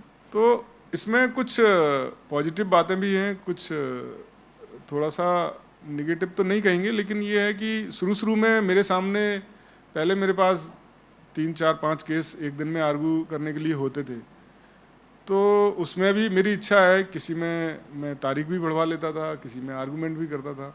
जी। लेकिन अभी मेरे को जो भी फाइलें अलॉट होती हैं, उसमें पूरी तरीके से तैयार होके जाना ही पड़ता है। कि आपको नहीं पता है कि किस केस में आर्गूमेंट होगा, किस में नहीं होगा, बिल्कुल। लेकिन आपको हर केस में पूरी तरीके से तैयार होना ही पड़ेगा। और कई बार कोर्ट भी जो है शासन का जो पक्ष रख रहा होता है, उस पर ज़्यादा भरोसा करता है, उससे उसको लगता है कि ये तो पूरी तरीके से तैयार होंगे ही, क्योंकि कोर्ट के सामने नियर अबाउट 150 केस तक होते हैं। जी। तो कोर्ट के पास भी इतना मतलब वो नहीं रहता कि एक केस को इतनी बारीकी से वो देख के आए। हालांकि ज़्यादातर केसों के बारे में कोर्ट भी तैयार होके आती है, ऐसा नहीं है। तो हमको हर एक केस के बारे में बिल्कुल तैयार होके जाना होता है। तो शुरुआत में थोड़ा सा चैलेंजिंग मुझे लग रहा था कि देर रात तक मुझे पढ़ना होता था, लेकिन 1 महीना लगा मुझे इस रिदम को बनाने में, चीज़ों को समझने में, और 1 महीने के अंदर जो है चीज़ें कंट्रोल हो गई। लेकिन एक सबसे बड़ी बात ये होती है वकालत के प्रोफेशन में कि आप, मैं शासकीय अधिवक्ता के तौर पर जो है कोर्ट में पैरवी कर रहा हूँ, तो कई बार जो हमारे मित्र हैं, जिनके साथ सुबह शाम हमारी चाय होती है जी। और सुबह शाम बैठना उठना होता है, और उनके केस में ही मैं पूरा उनका विरोध करता हूँ, तो उनको भी लगता है अरे भाई ये क्या है। लेकिन ये वकालत का एक अपना अच्छा मतलब वो है कि जब हम कोर्ट रूम के अंदर आमने सामने होते हैं और कोर्ट रूम के बाहर हम चाय पीते हैं। कोर्ट रूम के बाहर दोस्ती और कोर्ट रूम के अंदर अपने पक्षकार का हम पक्ष रखते हैं। एक बार एक वकील साहब मेरे से थोड़ा सा नाराज भी हुए जी। तो मुझे लग रहा था कि मैंने उसमें थोड़ा सा गंभीरता पूर्वक आर्गुमेंट किया, तो जो अपीलेंट के वकील थे उनको थोड़ा बुरा लगा कि भाई आप, उनको मतलब मन में लगा कि भाई आप इतना ज़्यादा अपोज कर रहे हो मेरे केस को। जी। तो फिर कोर्ट ने उनको समझाया, कोर्ट ने कहा देखिए भाई, आप अपना केस जो है कोर्ट के सामने रख रहे हो और पूरी तैयारी से और पूरी ताकत के साथ रख रहे हो, ये भी सरकार को जो है रिप्रेजेंट कर रहे हैं, तो ये भी अपना पक्ष तो रखेंगे ही, तो इनको रखने दीजिए, आप अपना करिए, निर्णय मुझको करना है। बिल्कुल ठीक है। तो थोड़ा सा ये कभी असहज लगता है कि जो हमारे मित्र हैं उनको भी हम कोर्ट रूम के अंदर उनको शायद बुरा लगता होगा, लेकिन मेरा यही कहना है कि वो बुरा ना माने, वो उनका अपना पक्ष है, हमारा अपना पक्ष है, निर्णय करना कोर्ट का काम है जी। और कोर्ट में मैं देखता हूँ, मेरा व्यक्तिगत अनुभव है कि जिस पक्षकार का आप केस कोर्ट में लड़ रहे हैं उसका भाग्य भी बहुत कुछ काम करता है। अगर वो गलत है तो वो उसके साथ गलत, मतलब उसके पास वैसा निर्णय होता है जी। अगर वो सही है, क्योंकि कई केसों में मुझे ऐसा लगता है कि इस केस में कैसे इसके फेवर में निर्णय होगा जी। लेकिन फिर भी होता है। जी।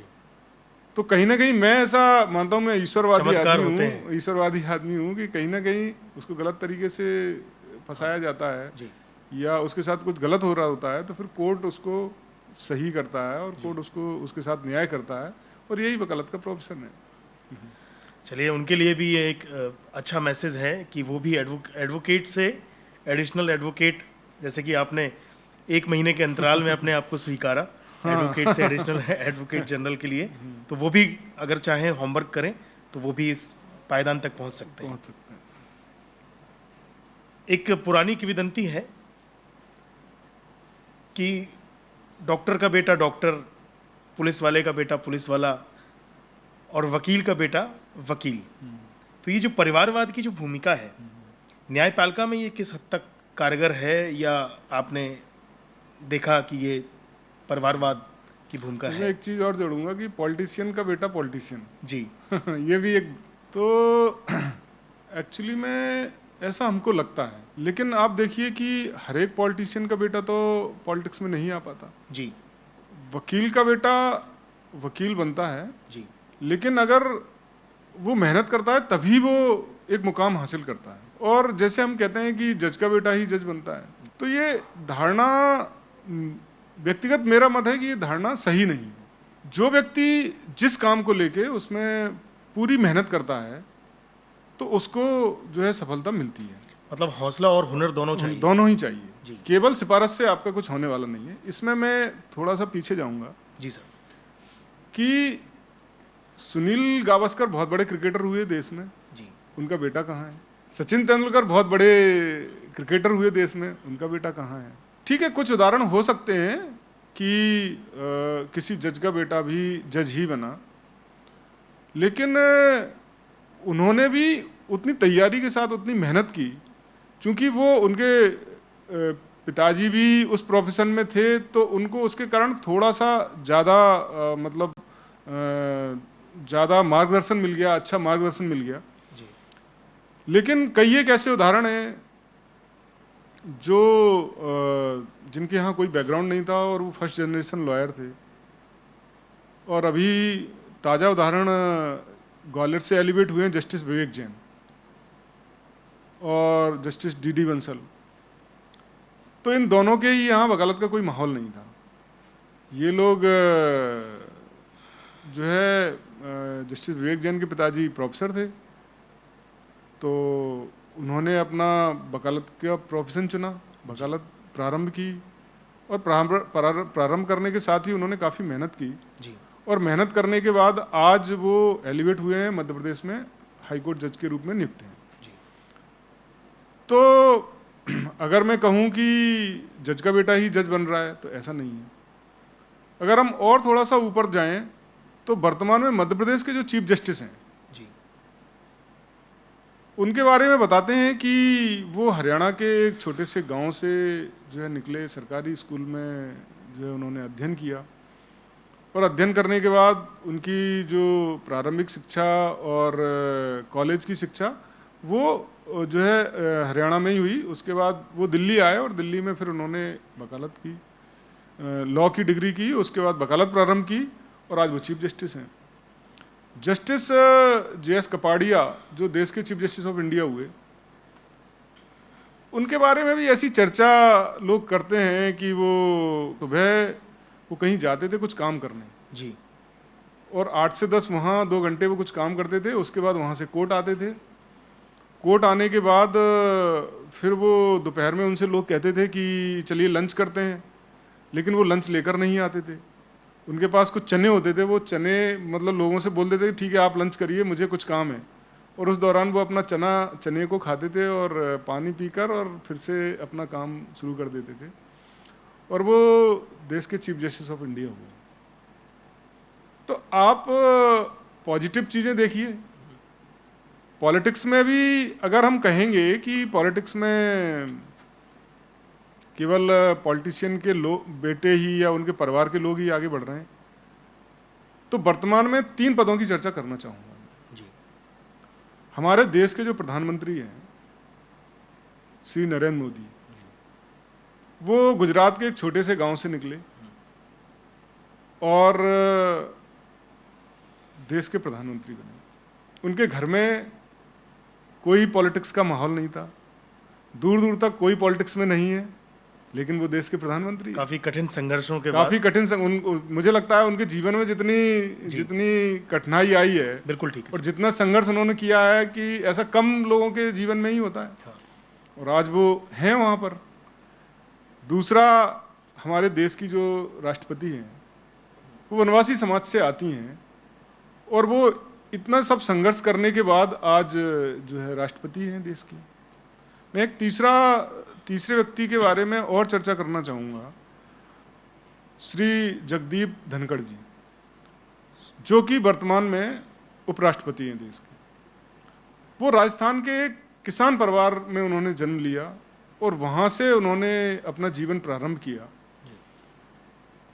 वो राजस्थान में डेजिग्नेटेड सीनियर एडवोकेट नियुक्त हुए, राजस्थान में उन्होंने प्रैक्टिस की।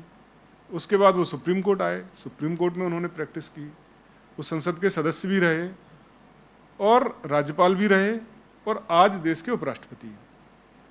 तो उन्होंने मतलब इनके घर में कभी कोई ना पॉलिटिक्स का माहौल था ना वकालत का माहौल था, और ये भी आज निकल कर आए। तो हम क्यों उन लोगों को देखें जो परिवारवाद के कारण बढ़े हैं? हम ऐसे उदाहरण देखें जो कि संघर्ष से जिन्होंने अपना स्थान बनाया है। थोड़ा सा उनके लिए थोड़ा पॉजिटिव रहता है जिनके घर में प्रोफेशन होता है, जी, सपोर्ट रहता है। और मेरा ऐसा व्यक्तिगत मानना है कि कोई काम छोटा बड़ा नहीं होता, और जब जिसके घर में परंपरागत रूप से कोई काम होता है वो उसको करते हैं तो थोड़ा जल्दी सफल हो जाते हैं जी। लेकिन हर एक चीज़ का टॉप हमेशा खाली होता है। आप जब भी जो है देखेंगे किसी भी क्षेत्र में आप मेहनत करेंगे तो आप टॉप पर पहुंच सकते हैं, क्योंकि टॉप पे कोई नहीं होता। कला किसी की जागीर नहीं है। बिल्कुल सर। आप जो है मतलब मेहनत करते जाइए, आप निश्चित रूप से आगे बढ़ेंगे। बिल्कुल। और मेरा तो ऐसा मानना है कि ईश्वर ने हर चीज़ के लिए, हर व्यक्ति के लिए कोई ना कोई चीज़ नियत की है जी। और एक उदाहरण और मैं देना चाहूँगा, वो हमारे देश के जो राष्ट्रपति हुए हैं श्री APJ कलाम साहब जी सर। और हर व्यक्ति को, हर स्टूडेंट को उनके जीवन से प्रेरणा लेनी चाहिए। उनकी जो पुस्तक है अग्नि की उड़ान, उसको पढ़ना चाहिए। उसमें उन्होंने अपने पूरे जीवन के बारे में लिखा हुआ है, और आज वो बाद में वो मिसाइल मैन हुए और देश के राष्ट्रपति हुए, और आज पूरे देश में हर व्यक्ति उनका नाम बड़े सम्मान से लेता है। ऐसे उदाहरणों के साथ हम जीवन में आगे बढ़ सकते हैं। बिल्कुल सर। भारत के इतिहास में उनका नाम स्वर्णिम अक्षरों में अंकित है और हमेशा रहेगा। जैसा कि आपने खारिज किया, परिवारवाद भूमिका नहीं रखता है, और ये सही भी है। गलत धारणाएं लोग बना लेते हैं परिवारवाद के बारे में। अगर आप में समर्पण है, अनुशासन है, त्याग है, धैर्य है, हुनर है, हौसला है, तो आप किसी भी पेशे में हो आप मुकाम हासिल करते हैं। 2013 में आपने सरकारी पद जब आपको मिल रहा था तो आपने उसको सम्मानपूर्वक इनकार किया, क्योंकि आपको उस समय देना था अधिवक्ता परिषद में। तो वो जो समय था जो आपने अधिवक्ता परिषद को दिया, उसके बारे में मैं आपसे पूछना चाहूँगा कि अधिवक्ता परिषद का प्रमुख उद्देश्य क्या है, और ये नैतिक कानूनी प्रथाओं को बढ़ावा देने के लिए कैसे कार्य करती है, इसके महत्व और गतिविधियों का युवा वकीलों के लिए क्या अर्थ है। अधिवक्ता परिषद का मुख्य उद्देश्य समाज के अंतिम छोर का जो व्यक्ति है उसको न्याय दिलाना। क्योंकि जब तक व्यक्ति के साथ न्याय नहीं होगा और आपकी जिस देश की न्याय व्यवस्था जो है उत्तम नहीं होगी, वो देश कभी विकास नहीं कर सकता।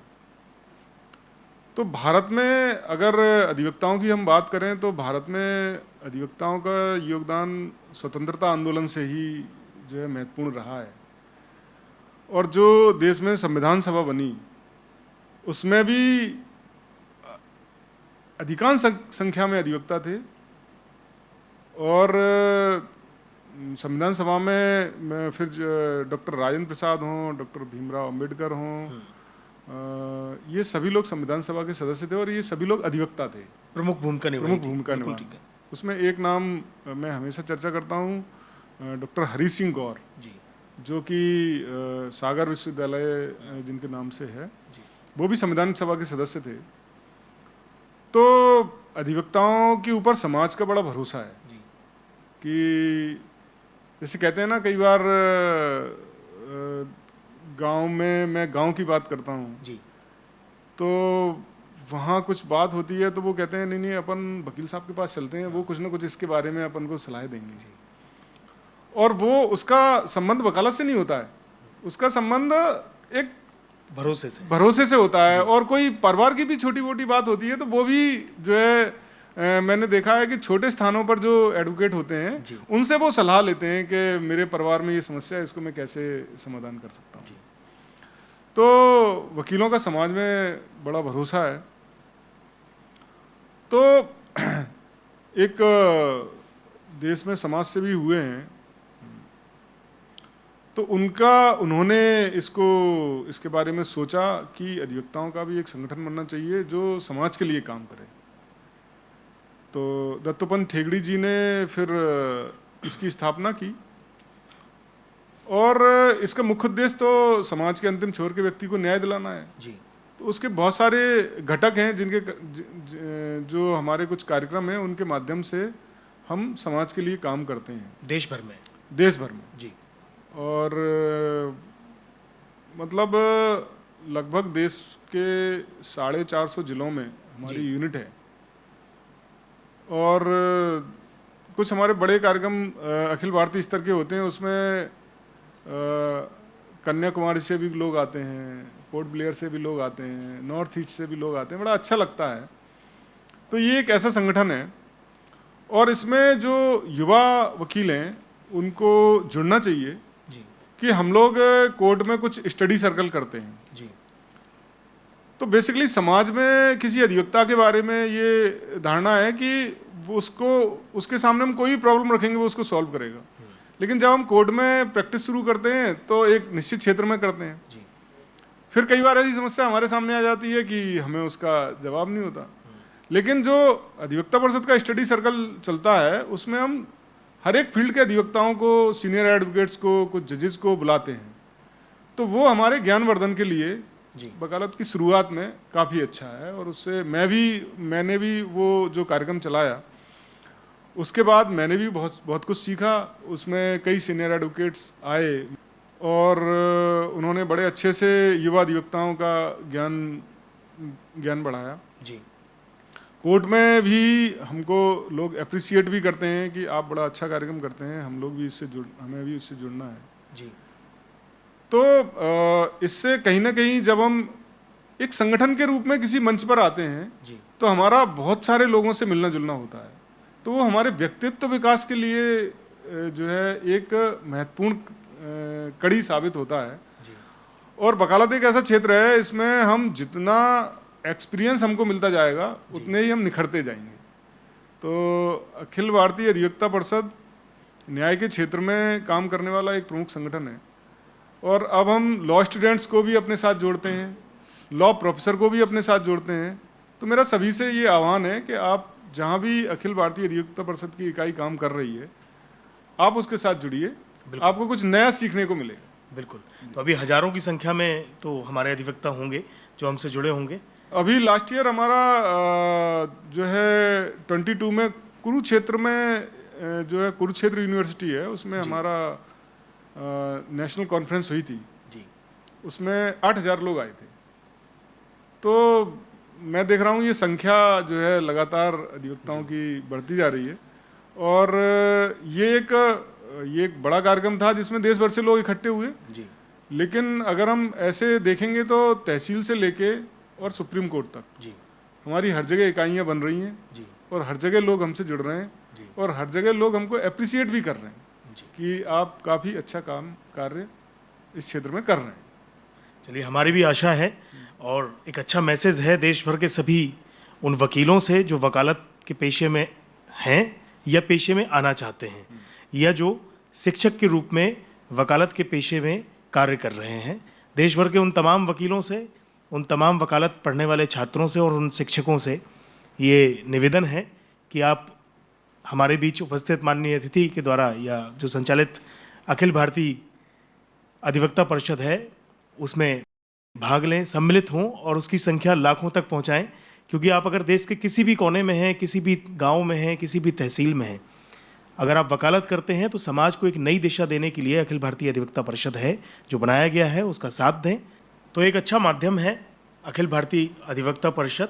और मैं सर से पूछना चाहूँगा कि अगर गांव में दूर दराज या किसी अन्य शहर में या किसी अन्य राज्य में अगर कोई अधिवक्ता है जो परिषद से जुड़ना चाहते हैं तो वो कैसे जुड़ें और क्या इसके कोई चार्जेस हैं या पूर्णतः निःशुल्क है? प्लीज़ आप कृपया करके बताएं। अधिवक्ता परिषद से जुड़ने का कोई चार्ज नहीं है, पूर्णतः निःशुल्क है। पूर्णतः निःशुल्क है। अधिवक्ता परिषद का जो अगला लक्ष्य है वो ये है कि हमको जो देश में पिन कोड होता है, पिन कोड स्तर तक अपने कार्यकर्ता खड़े करने हैं।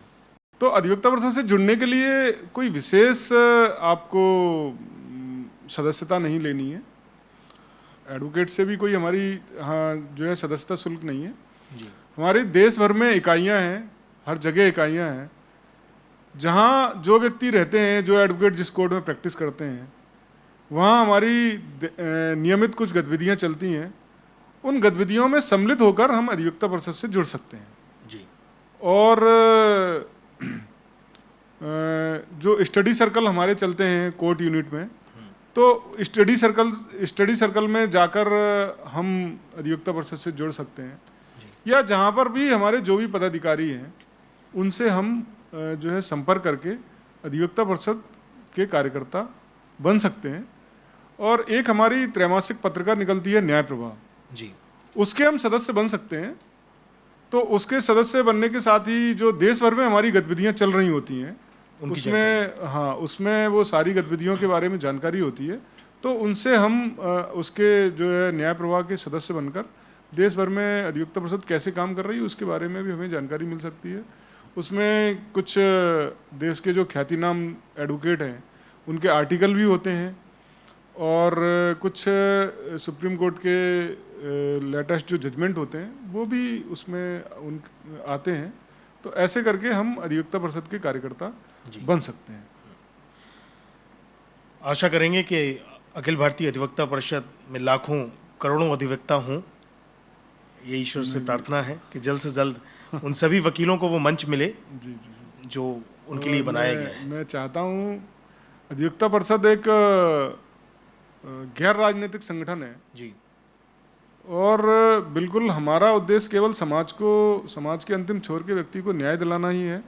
उसके लिए हमें जो भी माध्यम हमें अपनाने होते हैं उन सभी माध्यम से जाकर हम काम करते हैं जी। लेकिन हमारा किसी राजनीति से कोई लेना देना नहीं है जी। अखिल भारतीय अधिवक्ता परिषद युवा अधिवक्ताओं के पेशेवर विकास और नेटवर्किंग को कैसे समर्थन प्रदान करता है और इसके दीर्घकालीन लाभ क्या है? देखिए, जब हम समाज के लिए कुछ कर रहे होते हैं तो उसमें हमें लाभ के बारे में नहीं सोचना चाहिए जी। और मेरा व्यक्तिगत ऐसा मानना है कि जब आप समाज को कुछ देने की कोशिश करते हैं तो आप अगर मतलब समाज आपको उसके बदले में 100 गुना लौटाता है जी। तो पहली बात तो ये है, हालांकि आपने सबसे आखिरी में ये कहा कि इसके क्या लाभ हो सकते हैं जी, तो आप लाभ को देखकर अधिवक्ता परिषद से नहीं जुड़ना चाहिए, सीखने के पर्पज से जुड़ना चाहिए जी। हमारी देखिए क्या है कि आज हम एडवोकेट बने जी। इस एडवोकेट बनने की यात्रा में कितने पायदान हमने चढ़े, कितने लोग लगे, समाज का कहाँ हमको सहयोग मिला, ये कई बार इस चीज़ को हम फील नहीं कर पाते। हम जिस स्कूल में पढ़े वो स्कूल जो है कैसे बना था जी, मतलब कई बार मैंने देखा है कि सरकारी स्कूल जो बनते हैं वो उनके लिए कोई ना कोई व्यक्ति अपनी जमीन डोनेट करता है, बिल्कुल, और वो श्रमदान भी करता है, उसके कारण वो स्कूल बनते हैं जी। तो कई बार हम जिस स्कूल में पढ़ के आते हैं तो ये हमको सोचना चाहिए कि स्कूल बना कैसे था। जी। फिर कई बार कॉलेज बनते हैं, उन कॉलेजों में हम पढ़ते हैं, इतने बड़े बड़े कॉलेज होते हैं, वो कैसे बनते हैं। तो कई बार लोग अपना बहुत कुछ उसमें जो है देते हैं, अपना योगदान देते हैं, जिसके कारण, और वो केवल ये सोचते हैं कि हमारी जो आने वाली पीढ़ी होगी वो एक जो है इस स्कूल में या इस कॉलेज में पढ़कर निकलेगी। अभी मैंने कुछ देर पहले जिनकी चर्चा की थी जो है डॉक्टर हरि सिंह गौर, उन्होंने जब वो देश के ख्यातिनाम अधिवक्ता भी रहे, स्वतंत्रता आंदोलन में भी उन्होंने भाग लिया, और जब उन्होंने वो यूनिवर्सिटी स्थापित की तो अपने जीवन का 90% जो उनकी स्वार्जित संपत्ति थी वो उस यूनिवर्सिटी को डोनेट कर दी थी। जी। और ऐसा बताते हैं कि उस समय आज़ादी के जस्ट बाद, उस समय जब वो यूनिवर्सिटी बनी थी, उस समय उनकी जो आय थी, मतलब उनके पास जो संपत्ति थी वो 2 करोड़ रुपए की थी। वो उन्होंने उस यूनिवर्सिटी को मतलब उज्जवल भविष्य की कामना के साथ नींव रख दी थी। जी। तो जब ये इतना सब हमारे पूर्वजों ने हमारे लिए तैयार किया, जी, तो हम भी वहाँ से निकले हैं, तो हमारा भी एक नैतिक दायित्व बनता है कि हम भी समाज को कुछ दें। जी। तो इसलिए समाज को कुछ देने के लिए आप अधिवक्ता परिषद से जुड़िए, और आप ये बिल्कुल मत सोचिए कि इससे हमें क्या लाभ होने वाला है। आप जो कार्य कर रहे हैं उसको ईश्वर भी देख रहा है, समाज भी देख रहा है, और समाज आपको उस स्थान तक लेकर जाएगा जहां तक आपको जाना चाहिए। जी। मतलब अखिल भारतीय अधिवक्ता परिषद आपको चुनौतियों से सामना करना सिखाएगी। बिल्कुल, यही सबसे बड़ा लाभ है। यही सबसे बड़ा लाभ। जी। अब हम बात करेंगे न्याय परामर्श केंद्र के बारे में।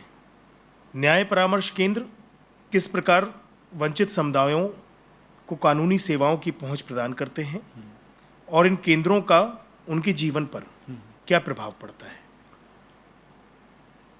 अभी कई बार देश में देखा जाता है, कुछ लोग चर्चा करते हैं कि देश में न्याय बहुत महंगा है। जी। और ये आम आदमी के लिए उतना सुलभ नहीं है, इतना सहज नहीं मिल पा रहा है। तो आप देश भर के किसी भी कोर्ट में चले जाइए, उसमें कुछ बहुत बड़े वकील होते हैं, कुछ उनसे थोड़ा छोटे, ऐसे मतलब क्राइटेरिया एक लोग बना लेते हैं कि ये तो भाई बहुत बड़े वकील हैं। तो उनके यहाँ बहुत ही जो अत्यंत निर्धन जो लोग हैं वो वहाँ तक नहीं पहुँच पाते। लेकिन न्याय तो सभी को चाहिए। जी। और अगर देश में कोई ऐसा व्यक्ति है जो ये सोचता है कि मेरी निर्धनता के कारण मुझे न्याय नहीं मिल पा रहा है, या मुझे अधिवक्ता नहीं मिल पा रहे हैं, तो ऐसे लोगों की चिंता अधिवक्ता परिषद करती है। जी। और इसलिए अधिवक्ता परिषद ने हर स्थान पर अपने न्याय परामर्श केंद्र खोले हुए हैं। उन न्याय परामर्श केंद्र में समाज के अंतिम छोर का व्यक्ति आता है, और जिस पर फीस अदा करने के पैसे नहीं होते हैं कोर्ट में। लेकिन मैं इसके पहले एक बात और कहना चाहूँगा कि कोर्ट में जितने मामले जाते हैं उससे बहुत मामले नीचे जो है बिना कोर्ट में जाए ही मतलब सॉल्व हो सकते हैं। जी। तो कोर्ट में कई बार क्या होता है कि लोगों को लगता है कि हम किसी वकील साहब के पास जाएंगे तो मुझे फीस देनी पड़ेगी। उनका काम बहुत छोटा होता है। जी। और सपोज उदाहरण के तौर पर हम ये बात कर सकते हैं कि आज एक बहुत बड़ी आबादी है जो इस चीज़ के लिए संघर्ष कर रही है कि मेरा राशन कार्ड कैसे बनेगा, मेरा जो है श्रम कार्ड कैसे बनेगा, मेरा गरीबी रेखा का कार्ड कैसे बनेगा। बिल्कुल सही। ये बहुत छोटी छोटी बातें हैं, और ये मतलब बहुत छोटे लोगों के लिए अगर यही काम उनके लिए हो जाए तो वो इसको ही बहुत बड़ा काम मान लेते हैं। क्योंकि कोर्ट में हर व्यक्ति को अपना केस लेकर नहीं जाना, वो बहुत निश्चित लोग होते हैं जिनको जाना होता है। लेकिन ये छोटी छोटी जो चीज़ें हैं इनको करने के लिए हमने न्याय परामर्श केंद्र खोले हुए हैं। तो हमारा जो ग्वालियर का न्याय परामर्श केंद्र चल रहा है, जबलपुर में चल रहा है, इंदौर में भी चल रहा है, भोपाल में भी चल रहा है, तो इनमें सभी से जब बातचीत होती है तो बड़ी मतलब छोटी छोटी चीज़ें होती हैं और जिनको हम लोग बहुत आसानी से सॉल्व कर देते हैं, जो उस व्यक्ति के लिए बहुत मुश्किल होता है। एक ग्वालियर के न्याय केंद्र में, न्याय परामर्श केंद्र में एक उदाहरण आया था। उसमें एक महिला जो है थी, वो निर्धन तो थी और कई रोगों से ग्रसित थी। तो जब वो आई, उसकी 2 बच्चियां थी, उसके पति का रोड एक्सीडेंट में निधन हो गया था, उसके 2 बच्चे थे, वो जो है कुछ गलत आदतों में आ गए थे। तो वो अपनी माँ की कोई मदद नहीं कर रहे थे, माँ बहुत बीमार थी, उनको किसी ने बताया तो वो लोग हमारे पास आए। उनकी जो बच्चियां थीं वो शारीरिक रूप से बहुत ज़्यादा दुर्बल थीं, मतलब हम लोगों को भी देखने में लगा कि यार हाँ, हमको इनकी मदद करनी चाहिए जी। तो सबसे पहले तो हमारे सामने उस महिला का प्रश्न था कि इतनी बीमार है तो इसको कैसे, तो हमने कुछ डॉक्टरों से बात की। तो उन डॉक्टरों ने मतलब उसका कुछ ऑपरेशन होना था, वो ऑपरेशन संभव, उन्होंने कहा इसका नहीं हो सकता। फिर दूसरा ये था कि वो बच्चियां जो थीं उनकी शादी वगैरह का प्रश्न था। तो उनकी कुछ जो उनके पति को जो रोड एक्सीडेंट में कुछ पैसा वैसा मिला था, उसकी एफडी वगैरह उन बच्चियों के चाचा के पास थी, वो देने को तैयार नहीं थे। और उनका ये कहना था कि इन बच्चों की हम शादी करेंगे जी। उस महिला का कहना था कि आप तो मेरी एफडी वापस कर दीजिए, हम कर लेंगे हमको जो करना है। तो फिर हम लोगों ने कुछ पुलिस का सहयोग लिया जी। और पुलिस के सहयोग से उनकी वो एफडी वापस कराई। उसका जो संभव जो इलाज हो सकता था वो, हालांकि अधिवक्ताओं का काम नहीं है, लेकिन वो ऐसी समस्या हमारे सामने आ गई थी कि हमको करना ही था जी, मदद करना ही था जी। तो वो भी हम जो उनको ट्रीटमेंट दिला सकते थे वो हमने उनको ट्रीटमेंट दिलाया। और बाद में जो है पुलिस के माध्यम से उनका हमने सहयोग किया। एक बड़ा मामला भी कोर्ट में, वो न्याय परामर्श केंद्र में आया था जी। और वो ये था कि एक बच्चे को जो है, एक बच्चे के मर्डर में एक व्यक्ति को सजा हुई फांसी की जी। और जब वो काफ़ी निर्धन परिवार था और जब किसी को फांसी की सजा हो जाए तो उसके परिवार ने उसका बिल्कुल आने वाली पीढ़ी टूट जाती है, बिल्कुल छोड़ दिया था कि अब तो इसका कुछ होना नहीं जी। उनके घर में एक लड़का था, वो जानता था कि ऐसे ऐसे वकीलों का एक जो है केंद्र है, न्याय परामर्श केंद्र, वहाँ कुछ हमको मदद मिल सकती है। तो वो लोग हमारे पास आए, हमारे केंद्र में। तो हमने देखा कि उनके पास तो उनकी जो फाइल थी वो लिए हुए थे और उनके पास इतने पैसे भी नहीं थे कि उनकी फ़ोटोकॉपी हम करवा सकें। हम लोगों ने पूरे मामले को समझा, फिर हम उसको कोर्ट में लेकर गए जी। और जब हम कोर्ट में लेकर गए तो कोर्ट में हमने पूरी, हमारी जो अधिवक्ताओं की टीम थी उसने उनको, उस केस को बहुत गंभीरता से लिया और फिर हाई कोर्ट में उसकी अपील की। अपील करने के बाद कोर्ट ने उसको रिमांड किया डिस्ट्रिक्ट कोर्ट के लिए, इस केस की सुनवाई दोबारा से करिए। दोबारा से उस केस की सुनवाई हुई। तो जब दोबारा से उस केस की सुनवाई हुई तो फिर कोर्ट ने, डिस्ट्रिक्ट कोर्ट ने फिर उसको फांसी की सज़ा दी। फिर हाई कोर्ट गया वो मामला जी। फिर हाई कोर्ट में हमने अपील की, फिर उस केस को जो है बहस हुई उसमें। बाद में उस फांसी की सज़ा को कोर्ट ने आजीवन कारावास के रूप में तब्दील कर दी। इसमें लोगों के मन में 2 बातें उठती हैं कि भाई जब कोर्ट ने किसी को सज़ा दे दी तो आप फिर क्यों। लेकिन मेरा व्यक्तिगत रूप से ऐसा मानना है कि कोई किसी व्यक्ति को इसलिए नहीं निराश होना चाहिए कि मेरे पास अगर अच्छे अधिवक्ताओं की टीम होती तो शायद मैं जो है मेरे केस में कुछ अलग फैसला होता जी। तो इसलिए उस व्यक्ति को न्याय दिलाने के लिए हमने पूरी तैयारी के साथ और जितनी एफर्ट्स हम लगा सकते थे वो सब लगाए हमने, क्योंकि भारत एक लोकतांत्रिक देश है जी। और हमें हमारे यहाँ जो भी काम होता है वो लोकतांत्रिक तरीके से होता है। आप देखिए कि ताज हमले में कसाब को सबने देखा कि उसने 170 लोगों को मारा, वो आतंकवादी एक हमला था हमारे देश की। और उसको जब हमने पकड़ा तो हम सीधे ही उसको गोली मार सकते थे बिल्कुल, लेकिन हमने ऐसा नहीं किया। हमने पूरी लोकतांत्रिक तरीके से उसका केस सुप्रीम कोर्ट तक जो है गया। सुप्रीम कोर्ट में भी जितना आर्गुमेंट जो भी हो सकता था वो सब हुआ। सुप्रीम कोर्ट ने सब कुछ सुना, उस सुनने के बाद फिर उसके फैसला दिया और उस फैसले, वो तो सुप्रीम कोर्ट का जो है, जो भी फैसला है वो अंतिम है, अंतिम फैसला है। उसके बाद पहले दिन से सबको पता था कि इसको जो है फांसी ही होनी चाहिए, But लेकिन हमने पूरे लोकतांत्रिक प्रक्रिया से जो है उसको वो किया कि वो कोई भी देश ये नहीं कह सकता कि आपने ऐसे कैसे कर दिया। तो इसलिए जब हम एक आतंकवादी को के लिए पूरा सिस्टम यूज करते हैं, पूरी लोकतांत्रिक प्रक्रिया से उसको जो है उसका केस लड़ते हैं, तो फिर ये हमारे देश के नागरिक हैं, इनको तो हम पूरी जो है लोकतांत्रिक प्रक्रिया से ही इनको जाना चाहिए। कोर्ट का फैसला है, कोर्ट जो भी फैसला देगा वो सबको स्वीकार होगा, लेकिन उनके पास अच्छे अधिवक्ता होने चाहिए जो उनको केस तरीके से लड़ें, और इस दिशा में अधिवक्ता परिषद काम कर रही है। तो ये एक अच्छा माध्यम है जो कोर्ट का दरवाजा नहीं खटखटा सकते या जो आर्थिक रूप से सक्षम नहीं है, वो न्याय परामर्श केंद्र पर आ सकते हैं। अगला सवाल, हमारे 2 न्याय परामर्श केंद्र अभी ग्वालियर में चल रहे हैं जी।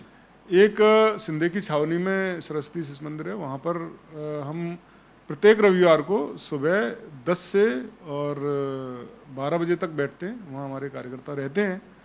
और एक गोविंदपुरी पर जो सौगात अपार्टमेंट है उसमें हमारा न्याय परामर्श केंद्र है, वहाँ पर प्रत्येक रविवार को 10 से 12 बजे तक बैठते हैं। वहाँ आप आ सकते हैं, जिसको भी जो है हमसे संपर्क करना है वहाँ आकर आप संपर्क कर सकते हैं। और इवन कई बार लोग आज की जो है समस्या है जी, वो ये है कि खासकर कोर्ट के मामले में सबसे ज़्यादा फैमिली डिस्प्यूट आ रहे हैं जी। तो फैमिली डिस्प्यूट एक बार कोर्ट में आ गया फिर वो सुलझता नहीं है और वो परिवार टूटता है, लंबा अंतराल लगता है। और उसमें अगर उस परिवार में मतलब पति पत्नी के बच्चे होते हैं तो वो सबसे ज़्यादा सफ़र करते हैं जी।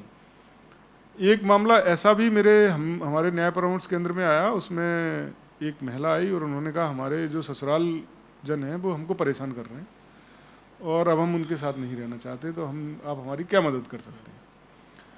तो हमने कहा उससे कहा ठीक है, आप अपना नाम पता नोट कराइए और जो आपके ससुराल जन हैं उनका भी नाम पता नोट कराइए, और उनका मोबाइल नंबर वगैरह लिया। तो हमारे कार्यकर्ताओं ने उनसे फ़ोन पर बात की कि भाई आप ऐसे आपकी ये बहू है और ये हमारे यहाँ आई हुई है।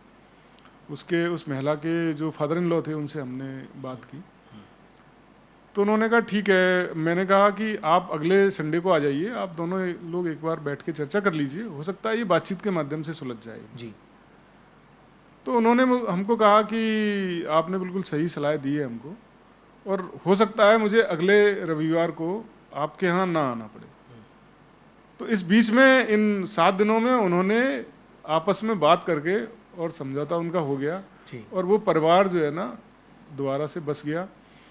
अगर एक बार वो मामला कोर्ट में पहुंच जाता तो फिर दोनों तरफ से ही ये लगता है कि उनको लगता है अरे भाई इन्होंने हमारी कोर्ट में मतलब केस लेके गई। ये आज भी जो भारतीय समाज है उसमें इस चीज़ को बहुत बुरा माना जाता है जी। कि हमारे घर की बहन या बेटी वो कोर्ट जा रही है जी। बहू हमारी कोर्ट जा रही है, पत्नी हमारी कोर्ट जा रही है हमारे खिलाफ ही केस करने। तो फिर वो एक के बाद दूसरी के बाद तीसरी सीढ़ी चढ़ती चली जाती है और वो केस 10-10 वर्षों तक चलता है। लास्ट में उसमें होता यही है कि या तो दोनों पक्षों के बीच में बैठकर या तो वो दोनों अलग हो जाएं या फिर दोनों एक साथ रहने लगें। तीसरा इसका कोई रास्ता है नहीं किसी के पास जी। और आज देश भर के कोर्ट्स में फैमिली मैटर की बहुत बाढ़ आ रही है और इस बारे में समाज को, सरकार को और न्यायपालिका को, इन तीनों को ही सोचना पड़ेगा। बिल्कुल सही है सर, क्योंकि कोर्ट में वैसे भी बहुत सारे लंबित केस हैं, उनको न बढ़ाते हुए एक अच्छा माध्यम है न्याय परामर्श केंद्र जी। जो आपसी समझौते के माध्यम से सुलह कराई जा सकती है। तो समाज के लिए भी एक अच्छा माध्यम है न्याय परामर्श केंद्र, जो कि ग्वालियर में 2 जगह हैं और रविवार को सुबह 10 बजे से 1 बजे तक आप वहाँ पहुँच सकते हैं। लेकिन एक सवाल है सर कि न्याय परामर्श केंद्र जो अभी 2 जगह चल रहे हैं शहर में या अन्य देश में अलग अलग शहरों में संचालित हो रहे हैं, उनको संचालन करने में कौन सी प्रमुख चुनौतियां हैं जिनका सामना आपको करना पड़ रहा है और इन्हें दूर करने के लिए क्या कदम उठाए जा सकते हैं? न्याय परामर्श केंद्र में जो प्रशासनिक रूप से जुड़ी हुई चीज़ें हैं जी। जिनको प्रशासन के माध्यम से सॉल्व कराया जा सकता है, वो बातें थोड़ी ज़्यादा आती हैं। जी। तो उसमें हम प्रशासन से भी कई बार चर्चा करते हैं। एक जो सबसे बड़ी चुनौती मुझको लगती है जी। कि फ्री का डॉक्टर और फ्री का वकील लोगों को पसंद नहीं आता। जी। तो कई बार ये रहता है कि लोग हमारे पास आते नहीं हैं। उसके लिए फिर हमने एक और नया जो है तरीका अपनाया कि हम जो है महीने में एक माह में एक बार एक न्याय शिविर लगाते हैं। और जो भी जो है कोई भी जहाँ थोड़ी निर्धन आबादी रह रही है, जी। ऐसे स्थानों पर, ऐसी बस्तियों में जाकर हम न्याय शिविर लगाते हैं और एक दिन पहले हम पूरे क्षेत्र में घूमते हैं। तो उसके दो फायदे होते हैं जी। कि कई बार हम लोग जो है शहर की चमक दमक में घूम रहे होते हैं, हमें पता नहीं है कि हमारे ही शहर में कैसे कैसे स्थानों पर और कैसे कैसे लोग रह रहे हैं। जी। तो एक जो शहर के अधिवक्ता हैं, ऐसे स्थानों पर हम जाते हैं, स्वयं भी जाते हैं और उन सबको लेकर जाते हैं। तो उनको भी थोड़ा सा उनका ये भी उनके दिमाग में ये भी चीज़ आती है कि अरे भाई ऐसा भी है। नहीं तो कई बार लोग जीवन में शुरुआत करते हैं और अच्छे स्कूलों में उनकी एजुकेशन हुई, अच्छी यूनिवर्सिटी, समाज के उस आईने को नहीं देख पाते, उस आईने को नहीं देख पाते जो कि हमारे शहर में ही रह रहा है। जी। अभी हमने पिछले महीने जो न्याय केंद्र लगाया था, उसमें एक दिन पहले हम लोग उस पूरी बस्ती में गए घूमने। जी।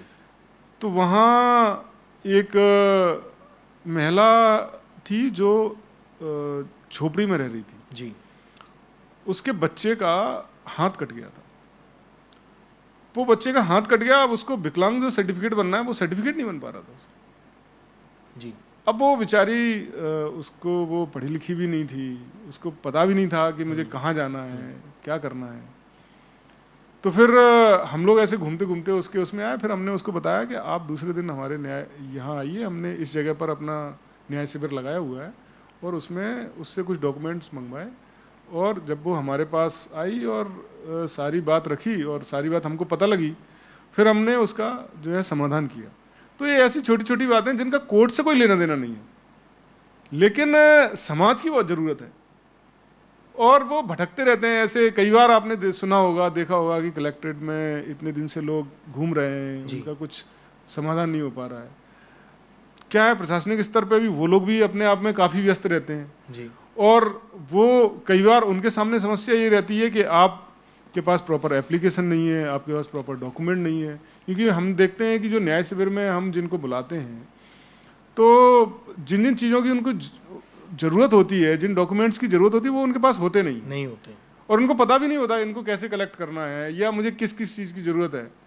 तो बेसिकली प्रशासन और व्यक्ति के बीच की कड़ी जो है वो हम बनते हैं। हम उनको समझाते हैं कि आपको ये चीज़ की ज़रूरत है और ये चीज़ लेके आप यहाँ पर जा सकते हैं, वहाँ आपका काम जो है हो जाएगा। आपको जो भी जो है प्रमाण पत्र चाहिए या जो भी, कई बार आयुष्मान कार्ड हैं, ये बहुत छोटी छोटी चीज़ें हैं। ये जो समाज का जो निर्धन वर्ग है उसको यही मिल जाता है, इससे उनको काफ़ी अपना जीवन यापन करने के लिए राहत मिल जाती है। जी। तो ये सब काम हम न्याय परामर्श केंद्र में करते हैं। तो सबसे बड़ी चुनौती है कि समाज को जागरूक करना, यानी सिक्के के दोनों पहलू एक दूसरे को जाने। समाज भी वकीलों का जो डर है या वकीलों से नहीं मिल पाते हैं, बिल्कुल अपने मन से निकाल दे। और जो भी व्यक्ति न्याय परामर्श केंद्र में आएगा, बिल्कुल उसको निःशुल्क पूरी सहायता जिस हद तक की वो चाहेगा उस हद तक की दी जाती है, वो दी जाएगी। वो बिल्कुल वकीलों का कोई डर उसके अंदर नहीं होना चाहिए और बिल्कुल निसंकोच वो हमारे यहाँ आ सकता है।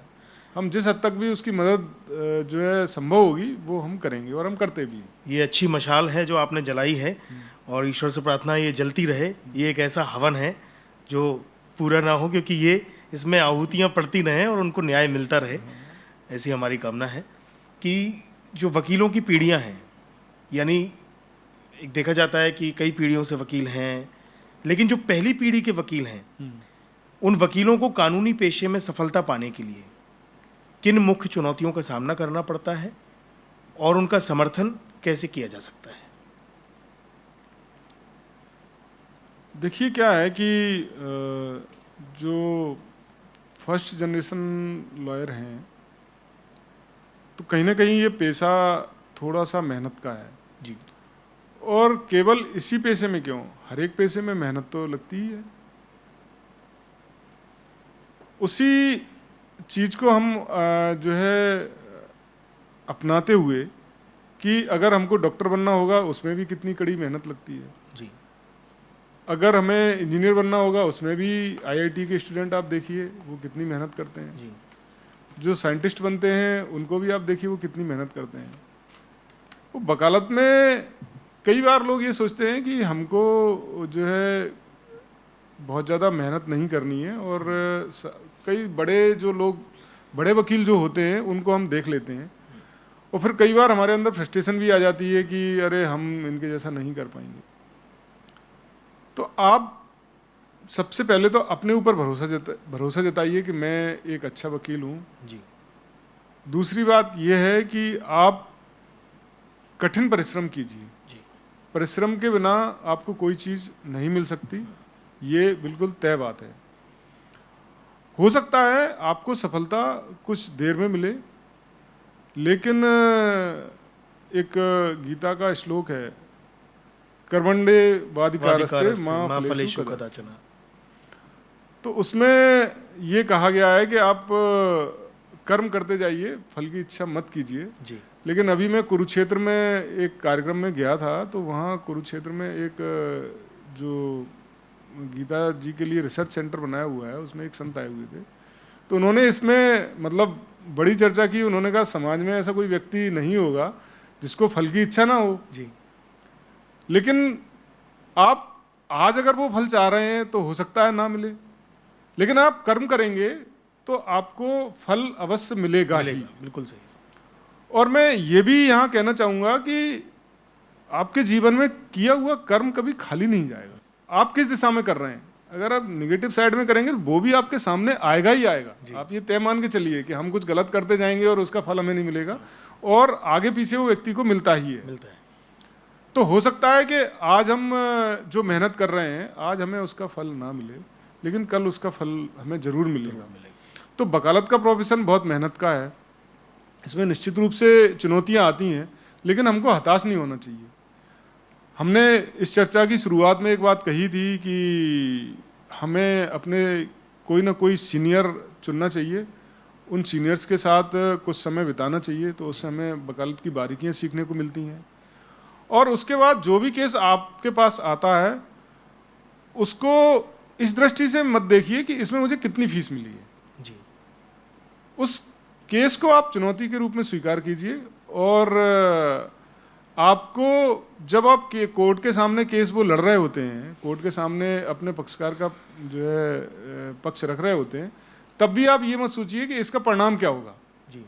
आप केवल जो है ना उसमें जो बेस्ट आर्गुमेंट होता है वो आप बेस्ट देने की कोशिश कीजिए कोर्ट के सामने, और फिर वो कोर्ट उसमें फैसला करता ही है। और जब आप जीतते हैं तो आपका एक कॉन्फिडेंस बिल्ड होता है, लेकिन अगर आप हारते भी हैं तो भी आप निराश मत होइए। निराश मत होइए। हो सकता है एक केस में कोर्ट ने आपके फेवर में फैसला नहीं दिया, लेकिन आपने अगर अच्छा किया तो अगले केस में कोर्ट उसका फायदा आपको देगा। और आप जीवन में ईमानदार रहिए, ईमानदारी से जो है काम कीजिए, तो सफल होने से आपको कोई रोक नहीं सकता। तो एक अच्छा पल और एक अच्छा समय आपके साथ हमें बिताने को मिला है। काफ़ी कुछ ज़रूरी जानकारियाँ भी सर के माध्यम से हम सभी को मिली हैं। आज के इस दौर में जहाँ पर सभी भागदौड़ वाली ज़िंदगी में शामिल हैं और कई ऑप्शंस होते हैं 12वीं के बाद विद्यार्थी को चुनने के लिए, जिसमें एक वकालत का पेशा है। तो जो युवा वकालत के पेशे में आना चाहते हैं और इस पेशे को चुनना चाहते हैं, और समाज में जैसे आपने अपना नाम बनाया है एज अ समाज सुधारक के रूप में, आपने जो मुकाम हासिल किया है आज एडिशनल एडवोकेट जनरल के रूप में, उस मुकाम तक वो विद्यार्थी भी पहुँचे, उनको भी मंजिल मिले, और उन युवाओं को मार्गदर्शन करने के लिए आप उन सभी को एक मैसेज दें जिससे वो युवा प्रेरणा स्रोत बना सकें और इस मुकाम पर आ सकें। प्लीज़। अभी पिछले कुछ समय में देखने में आया, जब सरकार ने नेशनल लॉ इंस्टीट्यूट खोले हैं देश भर में, और कुछ प्राइवेट यूनिवर्सिटीज़ भी लॉ के फील्ड में आई हैं जी। तो इसमें मैं देख रहा हूँ कि 5 इयर्स लॉ के बच्चे, बहुत अच्छे बच्चे उसमें आ रहे हैं, बहुत उनके अंदर जो है टैलेंट भी है, काम करने की इच्छा शक्ति भी है। लेकिन एक बात जो थोड़ी सी आ रही है कि वो सब जो नेशनल लॉ इंस्टीट्यूट से निकले हुए बच्चे हैं, वो अधिकांश बच्चे नौकरियों में जा रहे हैं। जी। वो प्राइवेट सेक्टर में, जो उनको कॉरपोरेट सेक्टर में जो जॉब मिल रही हैं, हालांकि इतनी बड़ी संख्या में लोग आ रहे हैं तो ये बात सही है कि सभी लोग कोर्ट में नहीं आ सकते। और चूंकि पहले लॉ का जो कोर्स होता था उसकी फ़ीस वगैरह बहुत कम होती थी, अभी काफ़ी फ़ीस होने लगी है, तो इसलिए भी लोगों को लगता है, क्योंकि वकालत शुरुआत करने के पहले 5 साल जी, वो बहुत कठिन होते हैं, मतलब खपाने पड़ेंगे आपको। वो आपको खपाने ही पड़ेंगे। और चूंकि ये एक प्रोफेशन है जो बिल्कुल समाज से जुड़ा हुआ है जी। इसमें आपका जो कनेक्शन होता है बिल्कुल समाज के टॉप लेवल से लेके और लास्ट लेवल तक के व्यक्ति से होता है जी। और हर चीज़ की समझ आपकी बनती है जी। तो मैं तो आह्वान ये करना चाहूँगा कि अधिकांश बच्चों को इसी फील्ड में आना चाहिए। अगर जो लोग भी लॉ कर रहे हैं उनको प्राइवेट सेक्टर में ना जाते हुए वकालत के क्षेत्र में आना चाहिए, और डिस्ट्रिक्ट कोर्ट से लेके सुप्रीम कोर्ट तक आपके सामने स्थान खुला हुआ है। क्योंकि एक बार लॉ की डिग्री लेने के बाद फिर आपको किसी से परमिशन नहीं लेनी कि हमको कहाँ वकालत करनी है। फिर गहरा समुंदर है। फिर गहरा समुंदर है जी। और इस समुंदर में आप जितना डूबते जाएंगे उतना ही आप निखरते जाएंगे। ये आप मान के चलिए जी। और देश में वकालत के कारण ही कितने बड़े बड़े लोग हुए जिन्होंने ख्याति अर्जित की। जी। उसमें मैं व्यक्तिगत रूप से अरुण जेटली से बहुत प्रभावित हूँ। जी। एक अभी देश में अपने सुप्रीम कोर्ट में बड़े एडवोकेट हैं सिद्धार्थ लूथरा जी। जी। ऐसे कई नाम हैं और इसमें जब आप पूरे मनोयोग से जब उसमें आप खप जाते हैं तो आपका नाम बड़ा कब हो जाता है ये आपको पता नहीं लगता, समाज को इसका आकलन होता है। जी। और कोर्ट में जो लोग आपके साथ काम कर रहे होते हैं उनको इस चीज़ का आकलन होता है कि आप मतलब काफ़ी अच्छे से कर रहे होते हैं। जी। तो आप क्या है कि केवल ये भूल जाइए कि मुझे मतलब इस प्रोफेशन से आर्थिक पक्ष कितना मजबूत हो रहा है। जी। पहले 5 साल तो आप भूल ही जाइए, और जब आप ये दिमाग से बाहर निकाल देंगे कि मुझे अभी मतलब आर्थिक पक्ष नहीं देखना है, तो निश्चित रूप से आप एक अच्छे अधिवक्ता होंगे। हालांकि लगातार मैं सुप्रीम कोर्ट के जितने भी माननीय न्यायमूर्ति रिटायर्ड हो रहे हैं जी। वो ये कह रहे हैं, क्योंकि देखिए ये बिल्कुल फैक्ट की बात है जी। कि जूनियरशिप में थोड़ी सी फाइनेंशियल प्रॉब्लम तो रहती है। जी। सीनियर उनकी डायरेक्ट कोई इनकम होती नहीं है और सीनियर उनको जो है पे करते नहीं है। तो जितने भी जजेज रिटायर हो रहे हैं वो यही कह रहे हैं कि आप अपने जूनियर्स को जो है मतलब पे कीजिए ताकि उनका जो लाइफ स्टाइल है या उनके जो भी मतलब व्यक्तिगत खर्चे हैं वो उनको मेंटेन कर सकें। हालांकि अभी जस्टिस संजीव सचदेवा जी जो acting chief justice Madhya Pradesh के कुछ समय के लिए रहे जी। उन्होंने ग्वालियर आए थे तो उन्होंने एक बात कही कि हर एक सीनियर को अपने ऑफिस में कुछ जूनियर रखने चाहिए और उनको जो है उनको प्रॉपरली गाइड करना चाहिए, क्योंकि आपकी आने वाली पीढ़ी तो यही है। जी। लेकिन मैं ये कहना चाहूँगा कि ग्वालियर में निश्चित रूप से यहाँ से बहुत अच्छे एडवोकेट भी निकले हैं और जो कि जज बने तो जज के रूप में भी उन्होंने बहुत अच्छा काम किया। जी। और ग्वालियर कहने को भले ही लोग कहते हैं कि ये छोटा स्थान है, लेकिन न्यायिक क्षेत्र में एक बड़ा स्थान है। जी। यहाँ से वर्तमान में भी सुप्रीम कोर्ट के जज हैं, इससे पहले भी जस्टिस जे.के. महेश्वरी साहब, और वो भी बेसिकली फर्स्ट जनरेशन में ही जज बने हैं। जी। इसके अलावा justice Arun Mishra ji supreme court जज रहे। इसके पहले जस्टिस जो है आरसी लाहौटी साहब जो चीफ जस्टिस ऑफ इंडिया बने। तो ऐसे बहुत सारे लोग हैं और जो यहाँ से बहुत अच्छे स्थानों पर पहुँचे हैं न्यायिक क्षेत्र में, वो जो जिन्होंने काम किया। यहाँ बहुत अच्छे एडवोकेट भी, सीनियर एडवोकेट भी हैं। कोई भी जूनियर उनके पास जाता है तो प्रॉपर गाइड करते हैं, बशर्ते हमको जाने की ज़रूरत है। वो तो आपके पास नहीं आएंगे कि आपको कुछ बताने के लिए। बिल्कुल सही है। और हमारे यहाँ ग्वालियर बेंच का माहौल भी बहुत अच्छा है। यहाँ जो भी लोग प्रैक्टिस करते हैं, शुरुआत में थोड़ा हेजिटेशन रहता है, लेकिन आप अगर वकालत के क्षेत्र में कोर्ट में 5 साल गुजार लेंगे तो आपको सफलता मिलेगी ही मिलेगी। दूसरा ये है कि कई बार लोग, मैंने अभी कुछ देर पहले चर्चा के दौरान ये बात कही कि ईश्वर ही नियत करता है आपके लिए चीज़ें जी। तो मैं इस अंतिम संदेश से ही अपनी बात समाप्त करूंगा कि ग्वालियर से चीफ जस्टिस ऑफ इंडिया बने जस्टिस आरसी लाहौटी साहब जी। आरसी लाहौटी साहब के बारे में बताते हैं कि उन्होंने सिविल जज का एग्ज़ाम दिया। उस एग्ज़ाम में उनका इंटरव्यू कॉल हुआ, लेकिन इंटरव्यू नहीं दे पाए वो किसी कारण से। फिर उन्होंने एडिशनल डिस्ट्रिक्ट जज एडीजे का एग्ज़ाम हुआ, वो एग्ज़ाम दिया और वो एडीजे बन गए।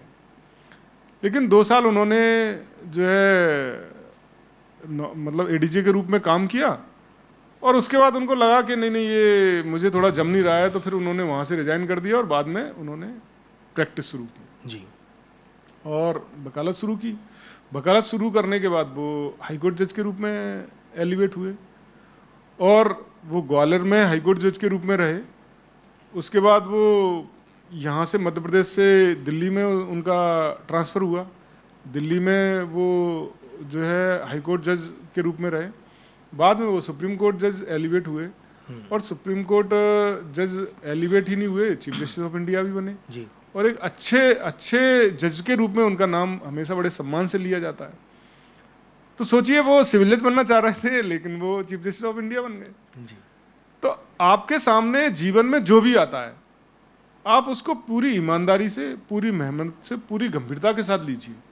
और मैं अपने व्यक्तिगत जीवन का बताऊं तो मेरे सामने जो भी चीज़ आई जी। मुझे उससे क्या फ़ायदा होगा, क्या नुकसान होगा। जी। कोई केस भी मेरे पास आता है तो मुझे इसमें कितनी फीस मिलेगी, इससे मैं उसको तय नहीं करता। उस केस को जब मेरे सामने आया है तो मैं उसको पूरी गंभीरता से लेता हूँ और जब ये आप करोगे तो आपको सफलता भी मिलेगी, समाज में भी आपका सम्मान बढ़ेगा। वकालत एक बहुत ही, जैसे कहते हैं ये नोबल प्रोफेशन है, वास्तव में नोबल प्रोफेशन है। आप इसके बारे में किस दृष्टि से सोचते हैं जी। और मैं उन सभी लोगों को धन्यवाद ज्ञापित करूंगा जिन्होंने मुझे अतिरिक्त महाधिवक्ता के पद तक पहुंचने में मेरी मदद की है जी। लेकिन मैंने इसकी अपनी इच्छा किसी के सामने प्रकट भी नहीं की और मेरी ऐसी कभी बहुत बड़ी इच्छा थी भी नहीं कि मैं इस जगह जाऊं। लोगों ने मुझे सलाह दी, लोगों ने मुझको कहा कि आप यहाँ जाइए, तो मैं वहाँ चला गया। मैं जब अखिल भारतीय अधिवक्ता परिषद में मैंने काम करना शुरू किया, मैंने केवल अपना जो काम मेरे सामने आया वो काम मैंने पूरी ईमानदारी से किया और उसके कारण ही ये आपके कर्म थे जो फल अपने आप लोगों देते ने रहे। मेरे पे ऊपर भरोसा किया और जहाँ तक मैं सोचता हूँ मैंने कोशिश पूरी अपनी तरफ से ये की है जी। कि जिसने भी जो भरोसा मेरे ऊपर जताया है उसको मैं टूटने ना दूं, जी। उसके ऊपर खरा साबित हूँ। अभी जो नई जिम्मेदारी मुझे मिली है इसमें भी मैं पूरी ईमानदारी से काम करने की कोशिश कर रहा हूँ। आगे समाज इसका मूल्यांकन करेगा कि मैं कितना सही हूँ और कितना गलत हूँ। तो आप नई जो जनरेशन है जो लॉ के फील्ड में आ रही है जी। वो पूरी मेहनत से और ईमानदारी के साथ वकालत का प्रोफेशन शुरू करेंगे। अधिकांश नए जो लोग कोर्ट में आ रहे हैं उनको मैं देख रहा हूँ वो बहुत अच्छे से काम कर रहे हैं और आपकी वर्तमान जो जनरेशन है, वर्तमान में जो लोग हैं जी। उनकी ये जिम्मेदारी है कि वो आने वाली पीढ़ी को स्थान दें, आने वाली पीढ़ी का मार्गदर्शन करें, तभी ये जो है कोर्ट का जो माहौल है वो अच्छा होगा और तभी जो है जैसे कि अभी मैं चर्चा करते आया हूँ कि ऊपर के जो लोग हैं उन्होंने नीचे की पीढ़ी को बढ़ाया। अब हमारी जिम्मेदारी है कि हम हमारे से और ऐसे नए युवा अधिवक्ताओं की जरूरत भी है समाज को। समाज को तो जिसके अंदर जुनून है अंत में जीत भी उसी की है। अंत में और हम धन्यवाद भी देना चाहेंगे हमारे आमंत्रित अतिथि के स्वर्गीय मामा जी का कि उनकी बदौलत या उनकी प्रेरणा के साथ ही आज वो इस मुकाम पर पहुँचे हैं और वकालत के इस पेशे में उन्होंने मुकाम हासिल किया है। इस मंच से हम उनको श्रद्धांजलि भी अर्पित करते हैं। साथ ही मैं कहना चाहूँगा, क्योंकि अभी जैसे कि सर ने वकालत के पेशे के बारे में इतना बता दिया तो मेरा भी मन मचल गया कि क्या मैं भी लॉ में एडमिशन ले लूँ। बहुत बहुत धन्यवाद हमारे बीच उपस्थित माननीय अतिथि माननीय दीपेंद्र सिंह कुशवाहा जी, अतिरिक्त महाधिवक्ता हाई कोर्ट ग्वालियर। नमस्कार सर।